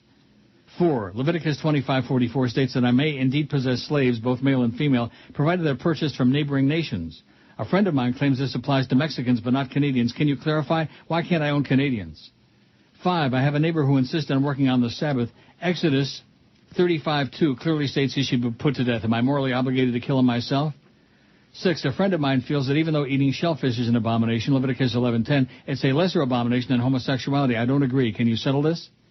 7. Leviticus 21:20 states that I may not approach the altar of God if I have a defect in my sight. I have to admit that I wear reading glasses. Does my vision have to be 20/20 or is there some wiggle room here? 8. Most of my male friends get their hair trimmed, including the hair around their temples, even though this is expressly forbidden by Leviticus 19:27. How should they die? 9. I know from Leviticus 11:6 that touching the skin of a dead pig makes me unclean, but can I still play football if I wear gloves? 10. My uncle has a farm. He violates Leviticus 19:19 by planting 2 different crops in the same field, as does his wife by wearing garments made of 2 different kinds of thread, cotton and polyester blend. He also tends to curse and blaspheme a lot. Is it really necessary that we go to all the trouble of getting the whole town together to stone them? Couldn't we just burn them to death at a private family affair like we do with people who sleep with their in-laws, Leviticus 20:14? If you've studied these, I know you've studied these things extensively, so I'm confident you can help. Thanks again for reminding us that God's Word is eternal and unchanging. Your devoted fan, Jim. Pretty cute, huh? Yeah. Old but Dr. good. Laura Farbisson, what? Old but always Is relevant. it old? I never heard Yeah, it. it's years old. Well, you would. You probably wrote it. Throw those away all the time. You what? You used to throw those away all the time when they would come in over the fax machine.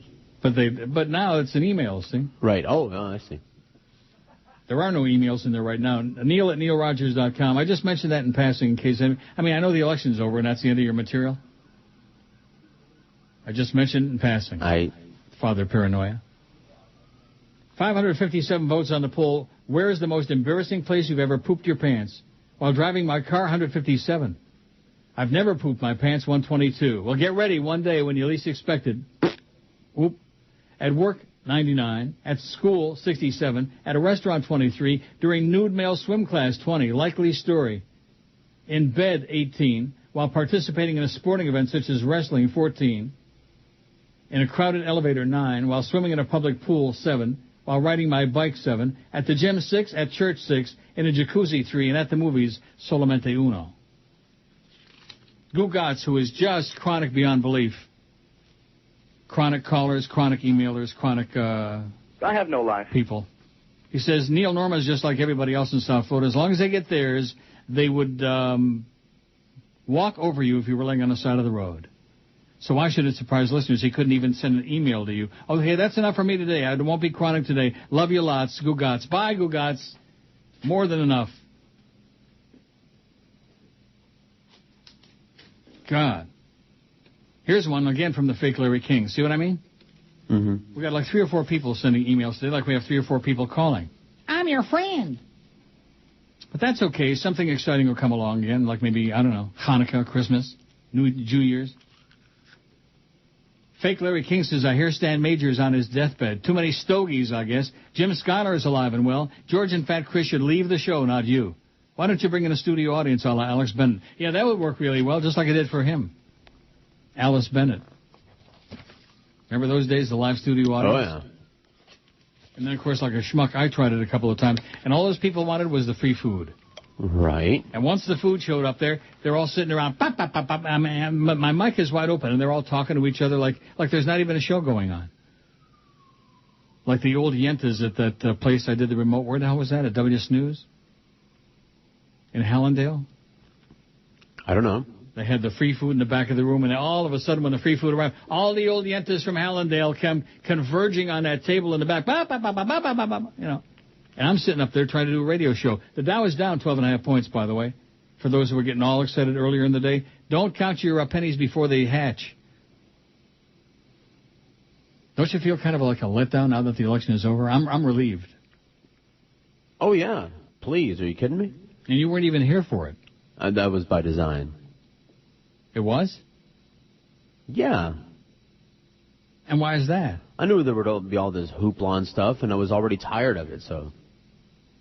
Do you believe that, Flea? No. I don't either. You're full of crap, George. All right. Biggest But news. do they float or do they sink? This is Neil Rogers. Sports Radio A little bit. 560 QAM. The They fly. sports leader. This is Steve Goldstein, but you can call me Geldy. Whenever I'm in town, I listen to... Wait a minute, I am in town. It's the 12 to 1 hour. Ah! Ow! Geldy, talking on a sports show, trying to be macho. Your voice sounds just like a 7-year-old girl, a little sports hole shill. What else are you there for, Geldy? Talking like a baby who needs a little training. Why can't you understand? You don't sound like a man. Remove the rubber bands that choke your scrotum, Geldy.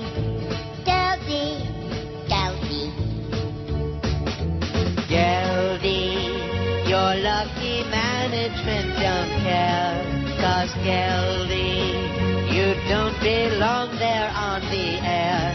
And Geldy, the sports can wait till your voice cracks, 'cause anyone who sounds like that should find another job. And they should only take you back when both your BBs drop. Oh, Geldy,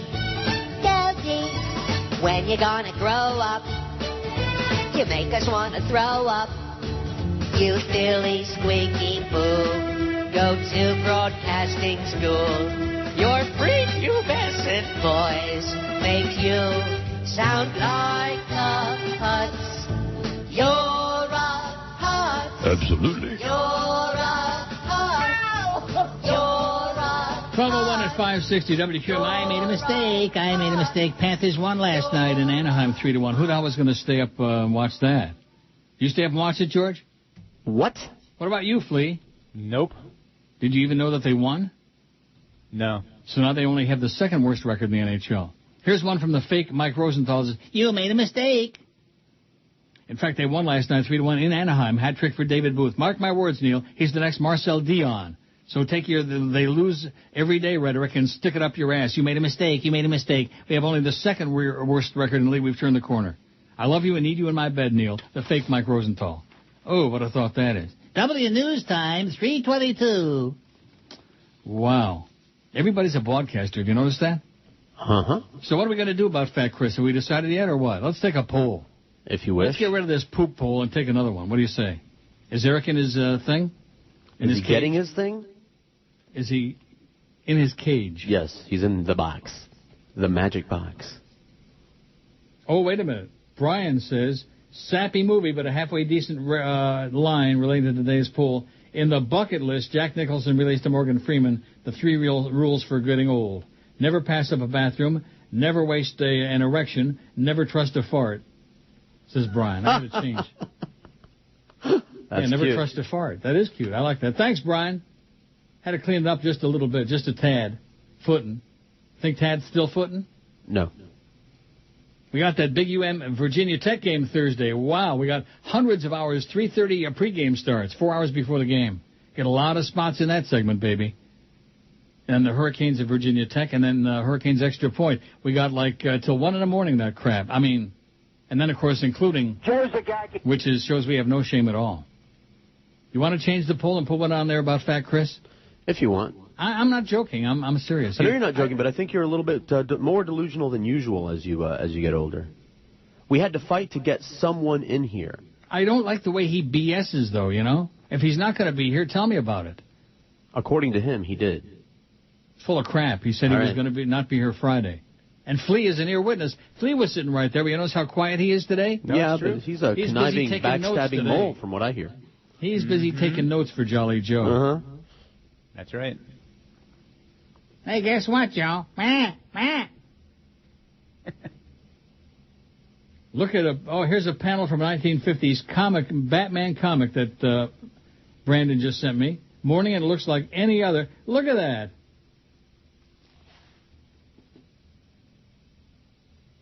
Bruce Wayne and his ward, Dick Grayson, they're sleeping in the same bed.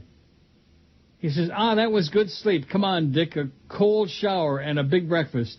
And then down to the Batcave to repair the Batmobile. I'm way ahead of you, Robin says. They're sleeping in the same bed. This was in a 50s Batman comic book. Yeah. Well, Abe Lincoln did that a lot, too. I'm sorry, wait. Will you stop picking on Honest Abe? Honest? Honest Injun. One thing about that Abe man, one thing he was not, was a Injun killer. I think they killed them all by that time. That was Andrew Jackson's bag. That was his fag? Good old Hickory. Old Hickory. Born in a cave in Tennessee somewhere, hatched out of an egg. They call me Old Spickery. Let's see. Here's one also. The Panthers have the next to the worst record, not the worst. Geldy had laryngitis on the Saturday night broadcast. You couldn't even understand him. Sounded like a sick frog. Potman was telling him on the air to leave and go home, but he wouldn't go. How sad. Love you, says Tony. Thanks, Tony. We love the Panthers. They won a game. Da-da-da-da-da-da. They're really lame. Here's one that says, long-time listener, you make my job delivering mail fly. Well, I wish I could fly. I'd fly right out of here right now. Anyways, did you know that one of your favorites from Soap Days, Justin Hartley, did a hero pilot? I don't even know who that is, Justin Hartley. Hey, Justin. Who? I don't know who that is. He starred as Aquaman from a Smallville spinoff. Lots of skin, as you can imagine, from a show that deals with swimming and such. I never picked up because of the cost of produce. Oh, it was never picked up. You or George can get on the torrent sites of interest. They're truly worth a watch. So there must be some naked chicks on there, too, I guess? Okay. Who's Justin Hartley? Never heard of him. Let me Google it. I know Just in Case. I know Just in Time. We love the Panthers. They really suck. Oh, Justin, who the hell are you? Wow. No, get out of here with this. You've chosen to open Aquaman something or other. Crap.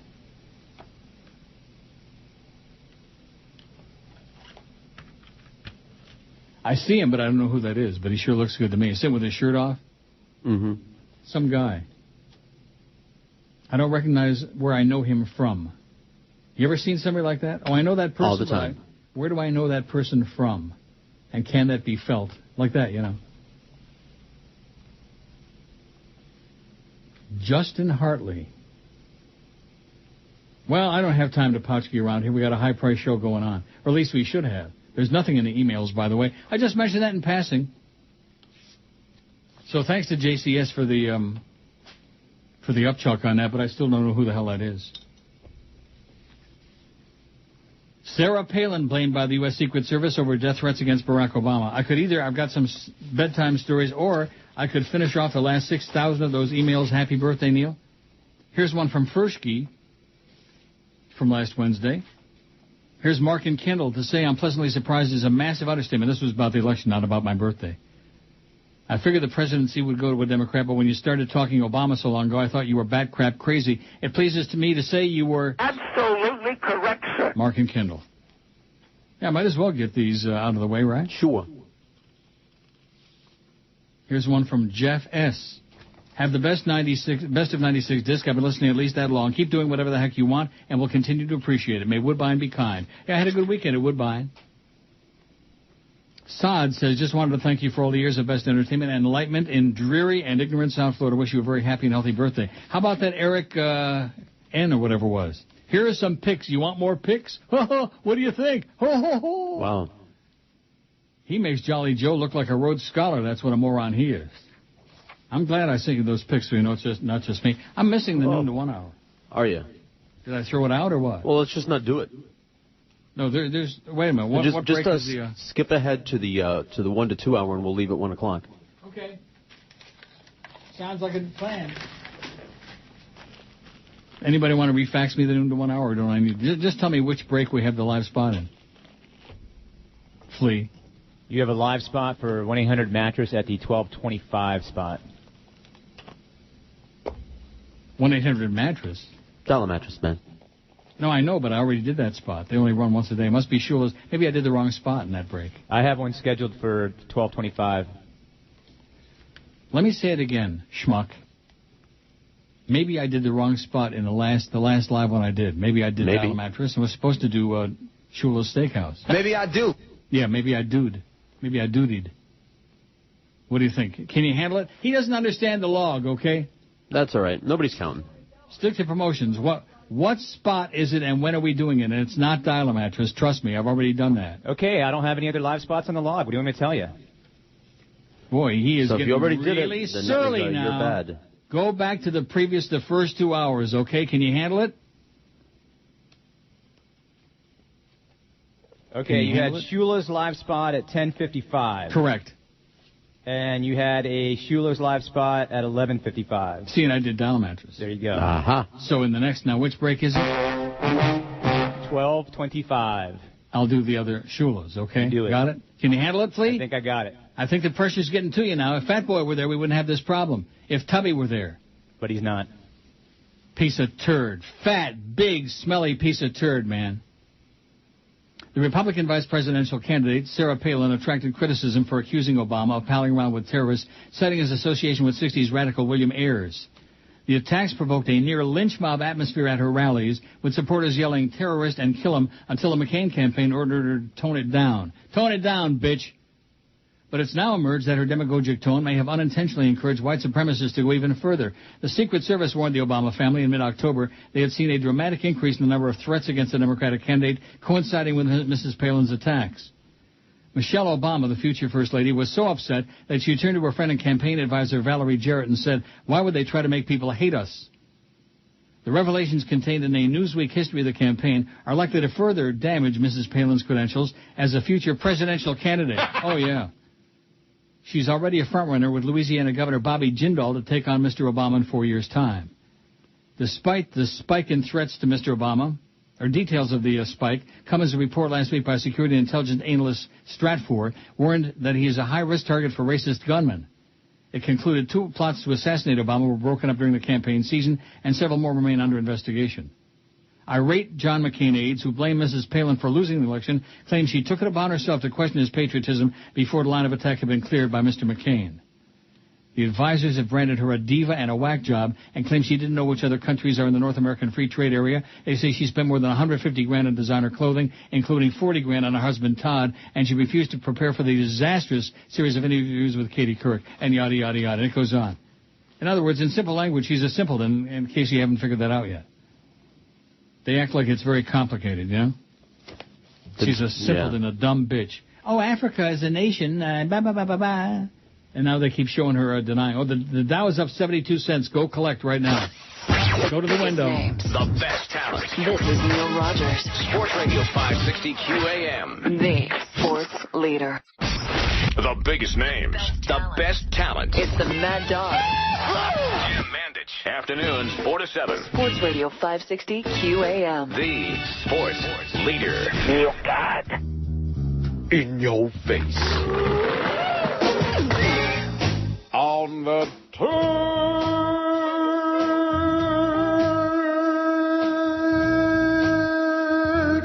local radio show. Twisting through the labyrinth of your doodle hole with 120 minutes of esoteric self-interest on The Jack Show.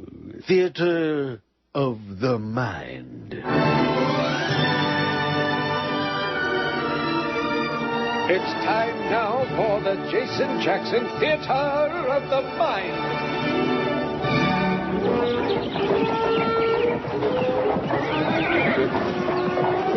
Sire, My friend, where is Othello?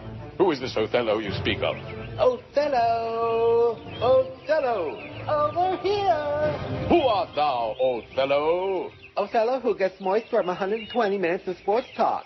To the log! To the log!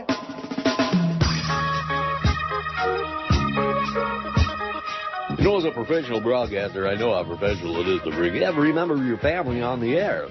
Today, it just so happens I got my uncle on the line, Rudy Clay, the mayor of Gary, Indiana, who otherwise be known as Rudy Begonia. Yo, Uncle Rudy, what took you so long getting those votes counted? Oh, well, we got as many as 11,000 votes. 11,000? Oh, that's right, 11,000. Sure be a lot of votes to be counted. Well, it's not related to sports. I gotta be going. Oh, that's too bad. I was going to put you on the phone with Calhoun the lawyer. 12:18, boy, we sure missed that Jerks 2-4, don't we? Rock solid. Oh, God, was that a show or what, huh? It was something. Oh, and anyway, Justin Hartley played Fox on Passions. Oh, his needle nose ugly. He looks good with his clothes off, though, I'll say that, but not good. So whatever that thing was all about, El Paso, okay? Thanks, but no thanks, Fox. Fake Jack Moiseyev says, who is more incomprehensible? Religious maniacs when they're speaking in tongues, or Joe Zagacki and Don Bailey Jr. on their call at the end of the Miami-Virginia game. Holy Mildred, which is much quicker than saying Holy Mother of Neil God. They are the WOAT, worst of all time. Oh, that would be a good call letters, WOAT, Wow. worst of all time. Don't you like that? Not as good as WTF, but Yeah, what do I know? close. Is Stan Major really on his deathbed? Maybe the $2,000 is in his will. Whatever happened to Stu Goldstein, a.k.a. the Keeper of the Keys, asks the fake Jack Moiseyev. Yeah, wasn't he on The Young and the Restless? No, he was on Passions, JCS Chronic. Passions. Here's one from, it says, hello, Neil, this is Jolly Joe. Ho, ho, ho! I have a birthday gift for you. Yeah. Oh, yeah. No, the professor just sent me a win is a win, my ass, okay? They barely squeaked by a girls' team, okay? Rationalize all you want. It was really desperate. This is Jolly Joe. I have a birthday gift for you. Ho, ho, I'm sending you a picture of me to hang in your home. Ho, ho, ho, it says. Oh, my God. Yeah, I'd like to hang him. Not here, though. It'd bring the whole ceiling down. Wouldn't that be great if we hung his ass outside the building there on the corner? Just his ass? Well, the rest of them, too, but... Oh, we could hang that on the other side. Yeah. Adam says, who did you do the... All these people, the fake Adam Kirshner. I wonder if we have any real people out there, any people with real names, or... Because I know I said that before, and you had there was a long pause. Yeah. This is the ultimate in anonymity. Email. Mm-hmm. Make up one address, then make up another address, then if they block you, make up another one, and just keep making it up. The fake Adam Kirshner says, who did you do Hurricane baseball broadcast? Was it on WNWS and Channel 33? Correct. I remember it was Bob Greasy. That's right, on Channel 33. That is correct. You writing a book or what? Yes. Oh. On WSNews, I did the games with Bob Berger. I have no idea whatever became to him. He went to UPI Radio, and then they went out of business. UPI. Remember? Yep. And I did him with farting Dave Lamont one year, and then old crusty Mort Lubo. Mort Lubo. What an old fart he was. He must be dead by now, I would imagine. Anybody know if Mort Lubo's dead or alive? No.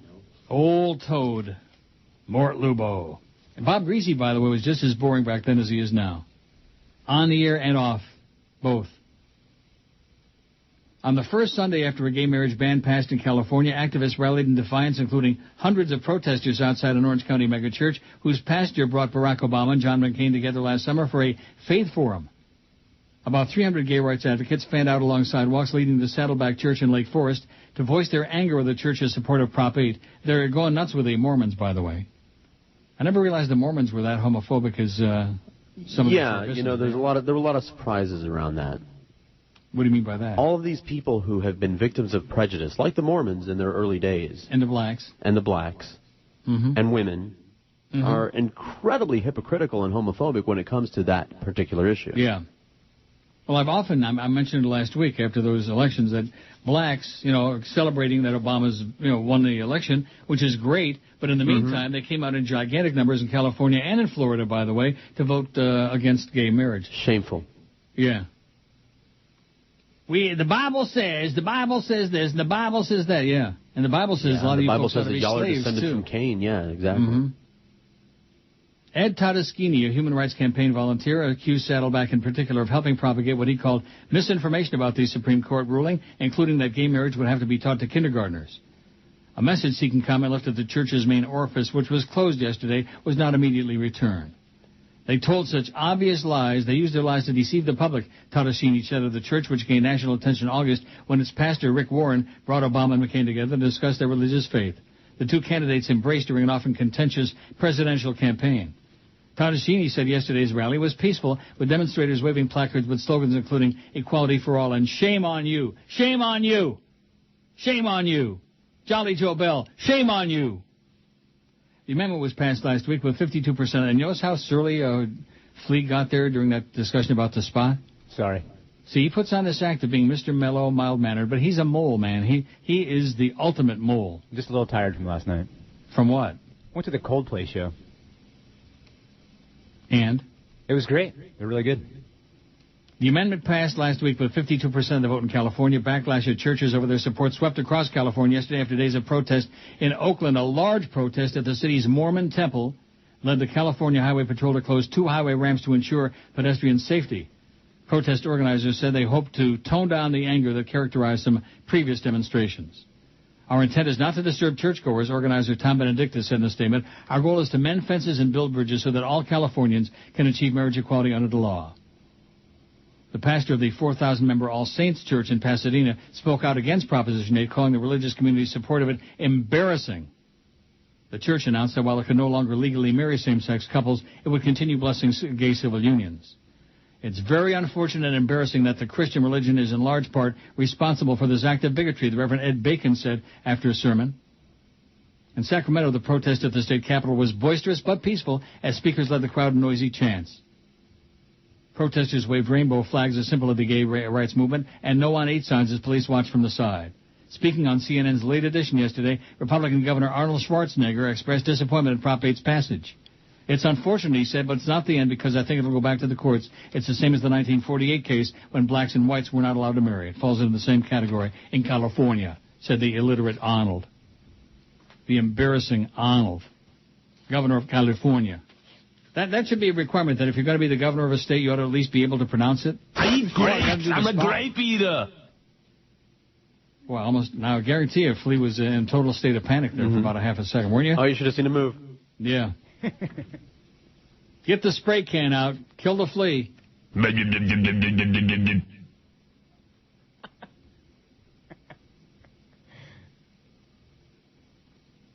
Get him. I'll tell you, that fat Chris is starting to look a hell of a lot better now, you know it? Yep. Hey, don't forget you're doing Shula's now, not mattress. I have it in my hand right now. What about the copy? And the copy, too. Schmuck. Sports leader. Oh, God. Some people call me blue collar. Some call me a real American. My name is Joe Wurzelbacher. I'm famous because I asked a question. Obama wants to raise my taxes, baby. Wants to spread my money around, Well, that sounds like communism to me. Giving handouts to the poor just strikes me as wrong. I'm not a doctor, I'm Joe the plumber, a hard worker, don't drive a Hummer. Trying to live the American dream. I'm Joe the plumber, what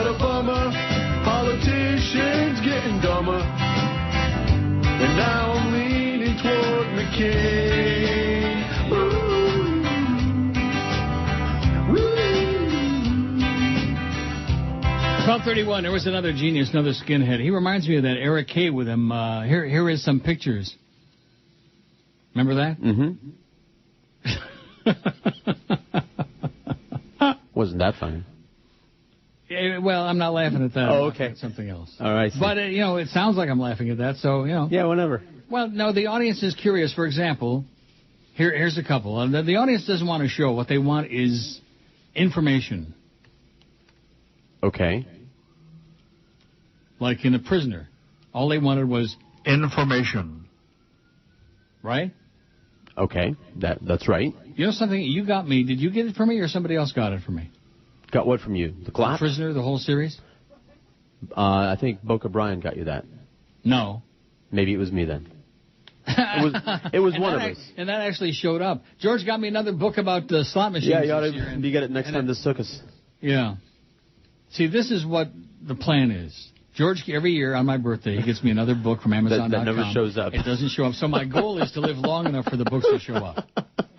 That's my goal. Okay? Right. What about Joe Bell's gift? Did that show up? Yeah, I keep checking the mailbox every day, but it hasn't shown up yet, Jolly Joe. Ho, ho, ho. The professor sent me a nice gift, by the way. Yeah? Yeah, he sent me a gift card for one of the really fine restaurants in town here. Ooh, very nice. Yeah. Red Lobster? You know what you are? When's Chris coming back? Tomorrow. We don't know. Thank God. Such a twerp. Thank you. No, you're a good guy. You're just a twerp, though. I mean, is it possible to be a good guy and a twerp? Sure. Sure. Oh, and guess who called on my birthday, George? Oh. Was that a hint? Was the choking and coughing a hint? No. Cheryl Rivkin. Oh, you knew? You knew Yes. it? Yeah, I knew. How'd you know?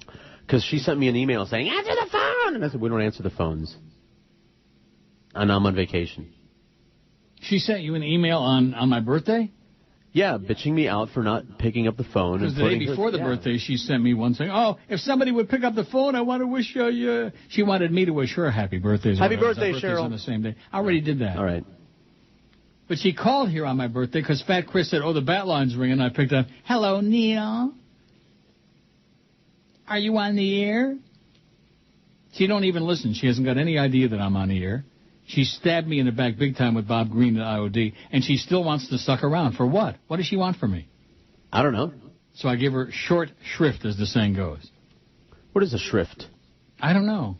Google it. See what that means, short shrift. Do they have long shrifts? No, I bet they do. And I'd like to stick 14 of them up Joe Bell's. Rectum. Oh, yeah. The longer, the better. And the sharper, the better, too. Evil subhuman being. And Flea tries to make him sound like, this wonderful family guy, just an ordinary guy trying to make a living. Horrible excuse for a human. You know something? Because I'm ahead of myself, and I cross the breaks out after we do them, and I've lost the noon to 1. I Schmidt-cated early.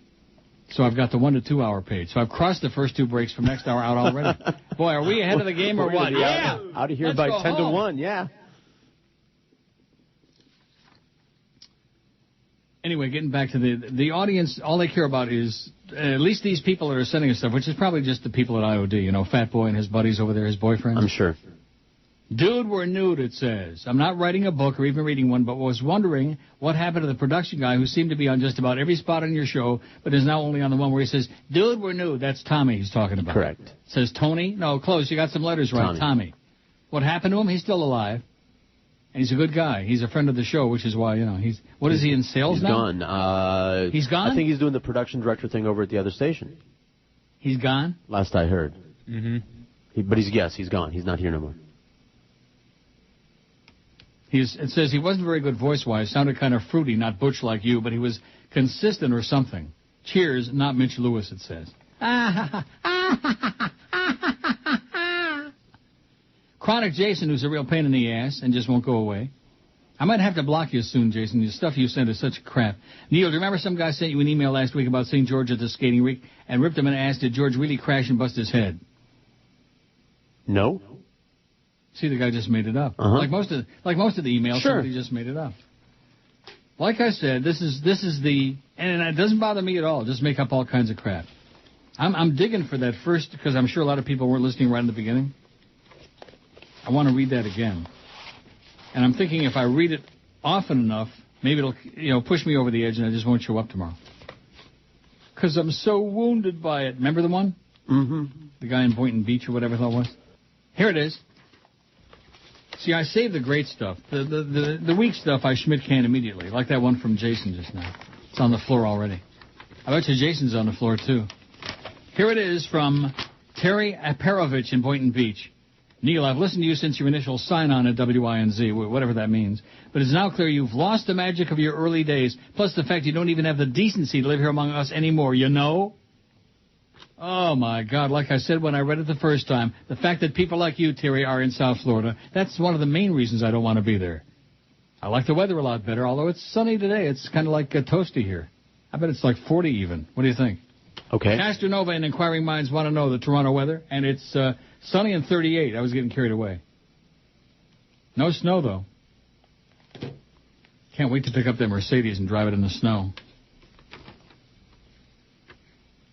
It says the charges that you're mailing it in are true. You live in Canada, for Christ's sakes. You're mailing it in. Now, does it make a difference where my ass is sitting when I do the show?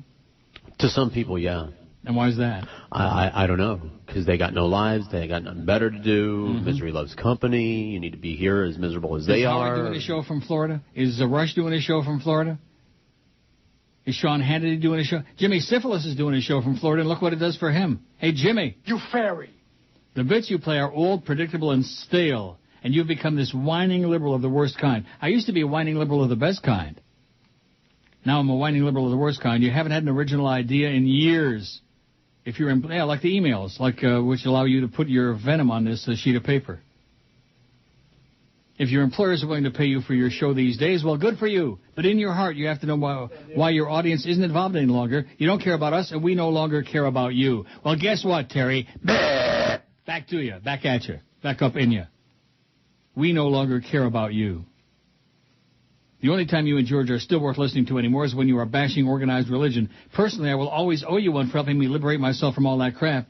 But at this point of your career, you really need to think about stepping down, or else you'd be in danger of being just another one of the greats who stayed around too long, and that would be a shame. You clearly were one of the greats, but so was Willie Mays. Terry Aparovich in Boynton Beach. And I responded to Terry's email, but he never wrote back. I feel so hurt. Sounds of South Florida, baby. So you see, they want to know, did you fall down bowling, and who was the production guy, and just a bunch of radio trivia crap. So it's obviously written by inside, radio idiots. And I commiserate with them, because I can understand. If you've been stuck in this business for any period of time, you're probably about on the verge. I know I am. I'm right on the edge. Which is probably why Jolly Joe is screwing around with Fat Chris. Don't you think? It makes sense. Yeah, oh yeah. Fat people of a feather.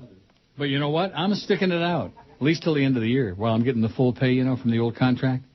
Then come the 1st of January. Now, what did we decide about the vacations? Let's do it on the air. Okay. I don't know what you decided. I'm taking the last, the Christmas week, and you're taking the last week of December. Well, what are the dates? Let me open up my calendar. I got my planner book here. I got my really nice planner. I wonder who sent this to me. Pocket Pal. Yeah, isn't that from our friend of Flamingo Records? Yeah, Richard. Dick. Mm-hmm. So I'm taking off Islamic New Year's Day, the 29th. Are you now? Oh, I'm going to eat halal on that day. I'm taking the week of the 22nd. You're taking the week of the 29th. And then I also take New Year's Day, which I have that day off already. So I'm screwing myself, and so are you, because you have Christmas. Yeah, but nevertheless. That's okay. I want that time. A lot of family Me too. I want that New Year's time. I'm going to go out and get drunk on New Year's Eve. 610 on the poll. How do you like that 610? I bet you Jimmy Syphilis is rubbing his hind legs together. He's so excited about that. Hey, Jimmy, you suck. The biggest names. The best talent. This is Neil Rogers. Sports Radio 560 QAM. The sports leader. The biggest names. The best talent. It's the Big L. Orlando Alzagari. Mornings 5 to 7. Sports Radio 560. QAM. The sports leader. MONDAY.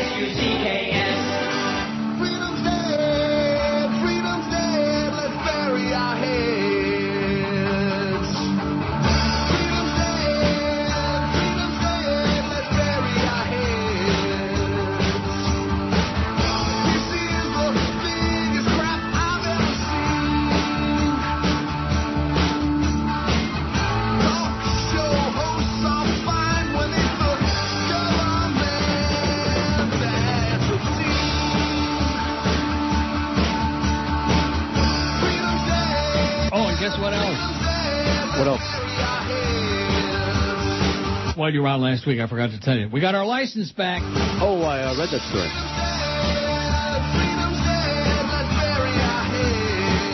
Only cost the Beasleys $85,000. Let's hear it. Speaking of Mitch Lewis. Well, that email I just sent from Not Mitch Lewis inspired me to play. And Freedom was dead until November 4, 5, whatever. Till my birthday. I'm still holding my breath. What? About the change. Are you feeling the change? Yeah. I got the first 3 breaks of the 1 to 2 hour blocked out. Ron says on the email, we care, Neil, we care. Isn't that sweet? We care. As opposed to that sweet, hateful sow. We don't care about you, and you don't care about us, and you don't even have the decency to live down here. If I was living down there, I'd have been dead a long time ago. Maybe that's what that guy wants. I guarantee you, I would have been dead a long time ago if I was still down there. Just my walking at Woodbine, just walking to the car in the parking lot and to the track. That's more exercise I get in one visit than I would get in a whole year down there. And you know that. Yep. Am I right? Yes, you are. Absolutely. So that's why I'm still alive. Walking. I'm walking, although I'm not going to be walking too much starting in a couple of weeks when it starts snowing, but nevertheless. How can you handle that snow, Neil? Why don't you come down here for the wintertime? No, thanks. The fake Larry King, it says, I know how to do a talk show. Neil, who's been your favorite Miami talk show host through the years? My guess is Bill Calder. No, Bill was a good friend of mine, but he wasn't my favorite talk show host. In fact, Bill, he wasn't really a talk show host. That was his problem. He was too sensitive to be a talk show host. He was a disc jockey and a damn good one. Although we had fun at INZ when I was doing 8 to midnight and he was doing overnights, and I would stick around with him for an hour or two. And there were times when I would get laughing so hard, I'd get up, I would actually fall up against the wall. I'd get up out of the chair and fall against the wall, just laughing so hard my puppic was heaving. You know what I mean? Yep.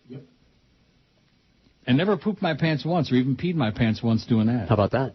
Yeah. Oh, I'm sorry. When you get old and you start laughing real hard, that's not a good thing to do. How about that? Yeah.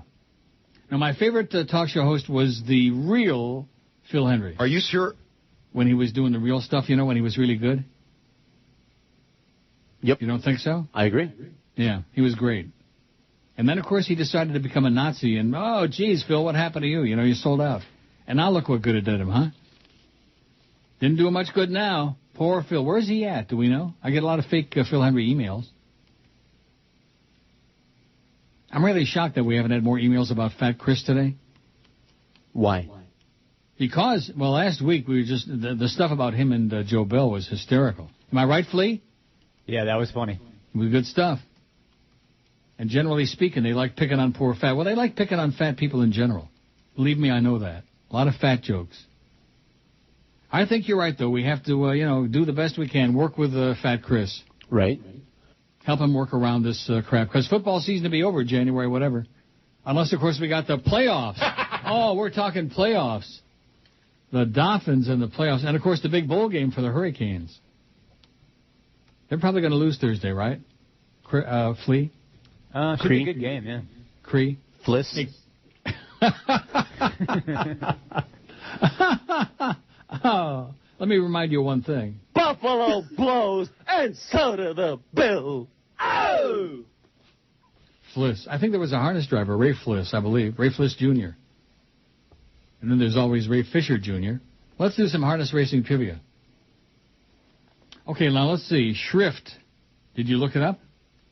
Yeah, and I sent you the link. I'm still not clear on it, but it has to do with confessing and whatnot. Oh, yeah, but somebody sent me, Ian sent me this. Short shrift, a brief time for confession or absolution given to a condemned prisoner before his or her execution. 2, little attention or consideration in dealing with a person or matter to give short shrift to an opponent's arguments. Little attention paid. And then you sent, the thing you sent me is just too intellectual. Yeah, well, it's Webster. It's the dictionary stuff. I'm just a dumb old fag. Rob in Lauderdale back on my birthday says, you old coot, almost as old as McCain. That's right, but I'm still going. McCain's going to be on, is it Leno tonight or one of those stupid shows? Oh, God, why? That's the question we all ask. Why? It's all over now. All those appearances ain't going to do you no good, old insane McCain. And what's his name? That horrible co-host on the Today Show, Matt Lauer, he's going up to Alaska to see Sarah. They just can't stick enough microphones in front of her puss. Dr. Al says, Dr. Al's become really chronic lately. He says, worse than poop. Yesterday I walked around Universal Studios with a bloody butt. After eating too much of my daughter's Halloween candy, my hemorrhoid exploded. I didn't realize it, but it was gushing blood that soaked through my pants. I wonder how many people saw it. When I got back to my hotel room and got undressed, wow, what a mess. At least the people I grossed out were all strangers. Your loyal listener, Dr. Al. His hemorrhoid exploded? You ever hear anything like that? I never heard of that. No. You believe it? Why not? Why would somebody make that Heal up? thyself, Dr. Al. Heal thyself. Oh, Jonathan in Boca said, happy 66 to many more. 66, you know something? I can't relate to that number. You know what I mean? Mm-hmm. Regarding Obama, you called it, man, and I'm thrilled. I got to tell you, it felt so good seeing McCain make that speech conceding and seeing Palin almost crying. She wanted to be on the, she wanted to speak, by the way. Did you see that? She wanted to speak when McCain made his concession speech. I did not. And they said, dummy up, bitch. I know it's probably sick, but it really made my night, says John. Pack your bags, go back to Alaska, you crazy bitch, and have a great birthday, Neil. Jonathan in Boca. A regular. A wonderful human being. He used to be Jonathan in Plantation, but then he lost his job, and he had to move to Boca with all the old Jews. Oy vey. The Jews turned out good for Obama. That was a nice thing to see. I think he got 79% of the Jew vote. Mm-hmm. I'll guarantee Wolf Blitzkrieg, whose daughter got married yesterday. His daughter got married yesterday to some nice Jewish boy, and it was so wonderful, and, uh-oh. And I'm glad to see that we're coming together and fighting for what we believe in, what we deserve. Look at that screamer. Talking about Prop 8. Isn't that something? Why do they always, every time on TV they bring out some gay guy, it always has to be some flaming screamer. Why? Because that's more interesting. It is? Than your kind. It's boring. It's like, what's the point of being gay if nobody can tell if you're not wearing pink tutus, a weird beard, piercings, mohawk. Ring. At least one. Cliff and Kendall says, happy birthday, Neil. This is from last Wednesday. It's only Monday. I guess I can milk these for a week. Although maybe we're getting a whole bunch of them on there right now. What do you think? I doubt it. Yeah. Quiet Monday. The election's over. Oh, a whole bunch of them. Wow. Woo! 2, 4, 6, 7. Another one from Brandon. Brandon's out of control. While they're funny, the last one with Batgirl catching them in the act is my favorite because their expression is just priceless. He's got more pictures of Batman and Robin doing it. In bed together. I mean, it's so obvious. The whole storyline is, And I'll say one thing. At least he had good taste in the original. Hey, Bert, you seen what Burt Ward looks like these days? Old? He is living proof that there is no God. Let's see. Here's another chronic who says, I know you hate links, so I won't send you any. Oh, the fake Dickie Farkle. But Druggy Rush does his show from Palm Beach. He has a studio there, lives in a mansion nearby. Well, goody gumdrop. I guess that's why he's got that big audience, because he does the show in Florida. That must be it. Recent features and interviews with him in the New York Times and the Palm Beach Post give the approximate location. Check Google or Google News. If you give a Schmidt, I don't. Thanks, fake Dickie. I don't care about Rush. I don't care if he does the show from the tea room at Westland. Who cares? Let's see. If Proposition 2 passes, effing religious nuts are homophobes. Also probably gay themselves, it says, from Ed. It's like a chopped off. It says continued. Do you understand what that means? Nope. I don't either. Here's one from Holly. I can tell by the... Sarah Palin is shocked the Republican Party is turning on her. Darling, when you lay down with dogs, you wake up with fleas. Yeah. You hear that? You wake up with flea? Mm-hmm. Go back to planning that shotgun wedding and shopping at consignment stores. Oh, I bet you that kid is going to disappear pretty quick, the daddy. Uh-huh. You're always a know-nothing Yahoo and always will be. Good luck in your aspiration to run for the presidency in 2012. If you thought they'd tour you a new one now, just wait till the Republican primaries. Let me just say, bye-bye. That's from Holly. Thanks, Holly. She didn't even sign it this time because she knows that I know her thing. Red on yellow. Now, how do people do that? Can you set the color on your email? Yep, all kinds of things you can do. No, I don't want to. I know. Here's one from Darren. We went through a whole thing on Friday about the margins, you know. Oh, yeah? And I got all kinds of advice. None of it worked. Oh, I see. Because it still chops off on the margins when I print these out. Here's one from Darren. Just got the new Mustang GT500, but you won't race. Corvette sucks. I don't know why your fat ass got a two-seater anyways. Good job, Flea, but George suck. I'd rather listen to Freddy Krueger scratch a chalkboard. How do you like that? Darren's got an attitude, man. Ooh. Hostile. Corvette sucks. Yeah, you should live so long. Mustangs are for losers that can't afford a Corvette. Anybody knows that. Am I right? Yes. Definition of shrift. The act of shriving, confession to a priest, or absolution given by a priest. Here's one from Jolly Joe. It says, Flea is one of my minions. We are many, Neil. We're the Jolly Joes. Ho, ho, ho. George is with us, too. Ho, ho. Jolly Joe. I'm still looking for your gift, by the way, Joe. Biggest Let me name. go check the mailbox. This is Neil Rogers. Sports Radio 560 QAM. The sports leader. The biggest names, the best talent. You're listening to Sports Radio 560 WQAM. Miami, Fort Lauderdale. It's the 1 to 2 hour.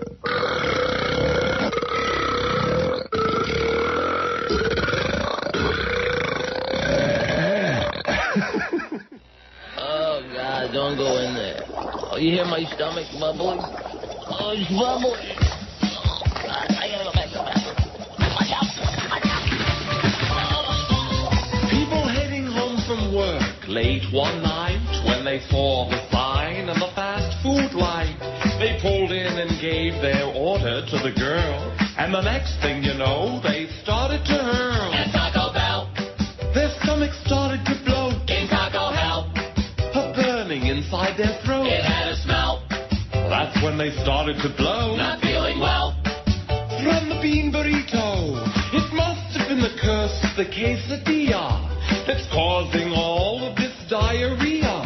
But none of the sick are going to die. They've just got a bad case of E. coli. From Taco Bell. Their stomachs started to blow. In Taco Hell.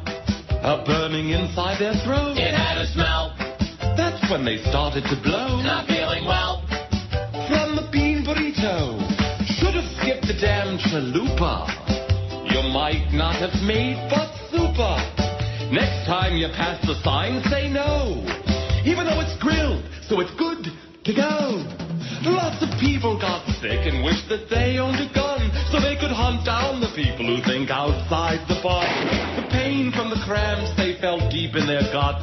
So next time they'll just go to Pizza Hut. Not Taco Bell. Their stomachs started to blow From Taco Hell. a burning inside their throat. It had a smell. That's when they started to blow. Not feeling well. From the bean burrito. From Taco Bell. From Taco Bell. I got some great news for you. Taco Bell. Yeah? Yes.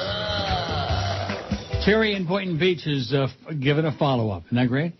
Oh, Who obviously listens religiously. I was holding my breath. Religiously, even though he's against religion, but nevertheless. I'll get to it in a second. 627 on the poll. That's because Flea is here today. Thank God Chris will be back tomorrow, Fat Chris.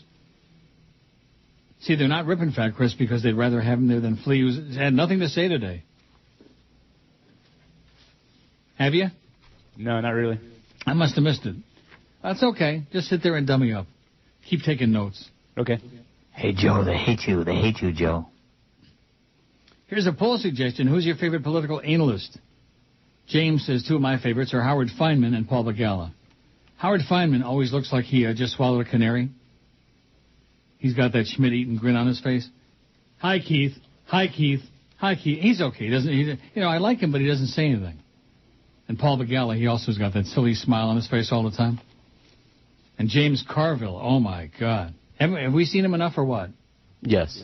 Yes. Bye-bye, Jimmy. Go back to Mary Magdalene, your lovely right-wing wife. Let's see. John says, all I know is that Phil Hendry has had acting roles on a show called Unit on Sunday nights. He played the station mangler at an Army radio station. I haven't watched the show too much this season, but he was in 3 or 4 episodes last season. Time has not been kind to his looks. How about a Phil bit other than All You Can Eat Negro?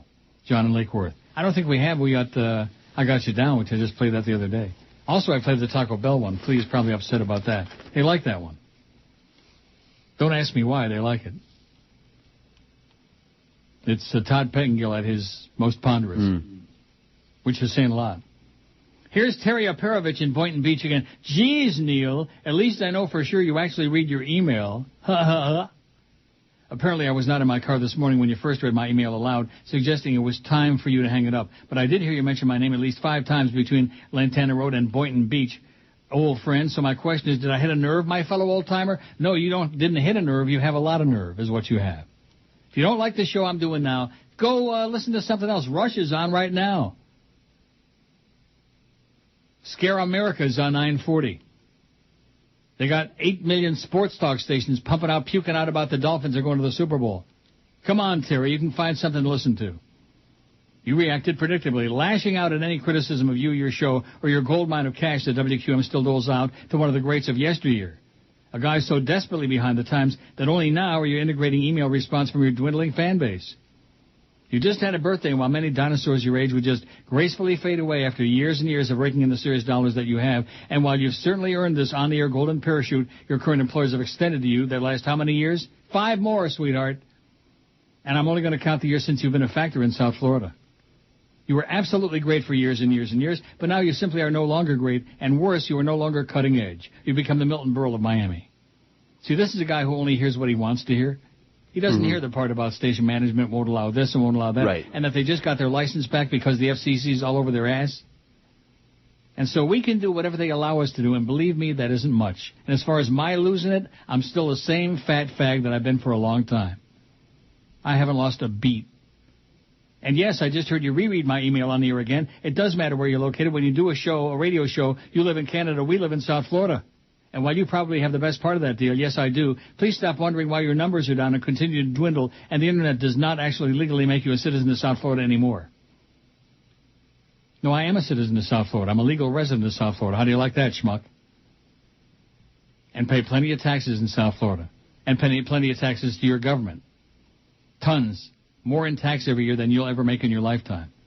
Now, I don't do a laptop capability. I heard you wonder about my lack of response, but on my days off, I can still hear you, even if no one else is listening, and will certainly respond when I can find a keyboard. Even if nobody else is listening. He hates the show. I'm a has-been, yesteryear piece of turd, but he'll still be listening. What does that tell you about this guy? See, these people don't understand that. I didn't start this to criticize you. You have been great, spectacular over the years, actually, but you've clearly lost a step. Your audience in this market have clearly moved on, and many of the newbies and or youngsters just walk around and wonder, Neil who? I can't imagine why. But feel free to go to the dinosaur graveyard, you old Canadian. Many of us will meet you there. Terry Aperovich in Boynton Beach. Hostile, nasty. Bah! Can't imagine why you don't want to be here. Bah! Let me share some more of my hate with you. Listens to every minute of every show. Obviously. Didn't hear the beginning, though. He wasn't in his car yet this morning. Is that amusing or what? Yeah, I'm amused. Get a life, Terry. Get a freaking life. I know you didn't strike any nerve with me. I don't make any apologies to these people when I take that big fat paycheck. Believe me, I've earned it. When you work for these bastards and still can survive almost 34 years on the air in this horseball market, you've done a hell of a job. Even if you suck. And believe me, I suck. Oh, here's Holly again. Yes, I figured I didn't need to sign my name anymore. Always seem to know it's me. Hope I'm not annoyingly chronic, but your show is such a wonderful outlet for a lot of topics, from politics to Johnny Depp.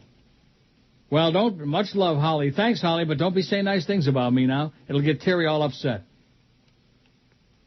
Oh, here's the fake Phil Henry. Thanks for the kind words. You're the best talk show host I've ever heard of as well. I am on the Talk Radio Network. See article below. From the fake Phil Henry. See, that's the thing. You would never know if any of these people are real or for a fake, because it's email. Rush Limbaugh, WBZ. Phil Henry has a stint overnight. Oh, he sent ratings down. Oh, no. It says Phil Henry has sent WTKK's overnight ratings down 91% to a 0.4, far worse than the numbskulls he replaced.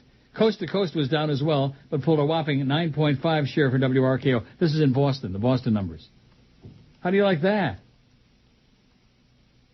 And it's on a website. The headline on this, on the website is Radio Equalizer. The headline on this is Save WRKO. Wow. The return of Imus in the Morning has boosted their numbers. 30-2554 share. Howie Carr handed his audience on a silver platter to somebody. Rush Limbaugh's 23% rating surge helped RKO survive. He's beating Howie and somebody.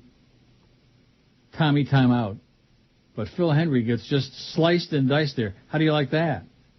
Overnight ratings went down 91% to 0.4. Maybe he's just an old turd. Phil Hendry. Maybe you think that's it? That could be. And what did the other one say about nature hasn't been kind to his appearance? Well, he was never handsome. Yeah, exactly. Fellow. That's what I was getting at. He made me feel like a hot number. Here's one from Cliff and Kendall. Oh, these are also from last week. Do I want to do these from last? I've got a zillion of them. And even though Terry is my only listener, these people must have sent him in out of sympathy, don't you think? Mm-hmm. Oh, yeah, we used to love your show, and you used to be really great, Neil. See, if we could still do the Neil Rogers show, nobody would know the difference. Nobody would know the difference. And the bits would be, they'd be cutting edge, and they'd be very funny, and they'd be stuff you'd want to hear over and over again. But they aren't, and they aren't going to be. I'm telling you that right now, right up front. They aren't going to be. Like from that jerk Dan from Maryland who's off to the Philippines. Hopefully very soon. Have a safe trip, Danny. Goodbye. I don't mind criticism, but... And like I said, there's a million choices out there. And I'm out of touch with the technology. Get yourself an iPod. Listen to some music. Get yourself Sirius or XM. Listen to something you might enjoy, although I doubt it. There are some people who listen just so they can criticize. Am I right? Right. But keeping commentary, they're most amusing. And they strike a raw nerve, and I don't know what to do. I don't know what to do. I feel like Al Martino in The Godfather. Steve says, longtime listener, also a Scorpio with a birthday this Saturday. Wanted to wish you the very best, many more to come. Thanks, Steve. I'll see you in the radio graveyard. The biggest names. The best talent. This is Neil Rogers. Sports Radio 560 QAM. The sports leader. I want to bang you in the butt, honey. You wanted more, and you got it. The Mad Dog is back, singing more duets on Mandage Sings, Volume 2. Yes! Yes! Yes! Yes! Yes! Yes! Yes! Yes! Yes! Yes! Yes! Yes! Yes! Yes! Old number 88 is back pairing off with the greats, singing more big hits with even more big stars. The Mad Dog does them all.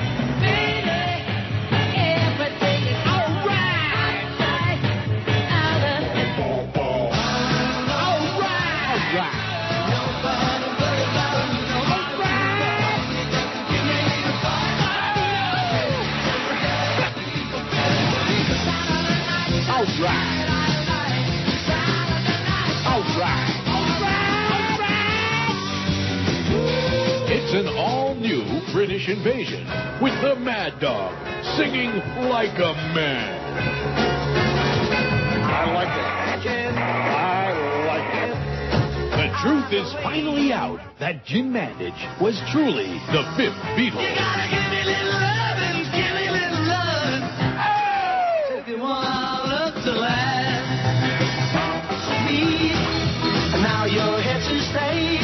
You'll always hear me say it's gonna be alright. It's gonna be alright. Hear the Mad Dog's tender and touching tribute to the king, Elvis. All right. All right. That's all right. Anyway, do. The Mad Dog was just a little ambivalent when we asked him if he wanted to do it again. Nah, I don't think so. So we had Luca Brasi pay him a little visit and tell him either his brains or his signature would wind up on the contract. That son of a bitch was huge. All right. All right. All right. And it sings Volume 2, available now if you move quickly.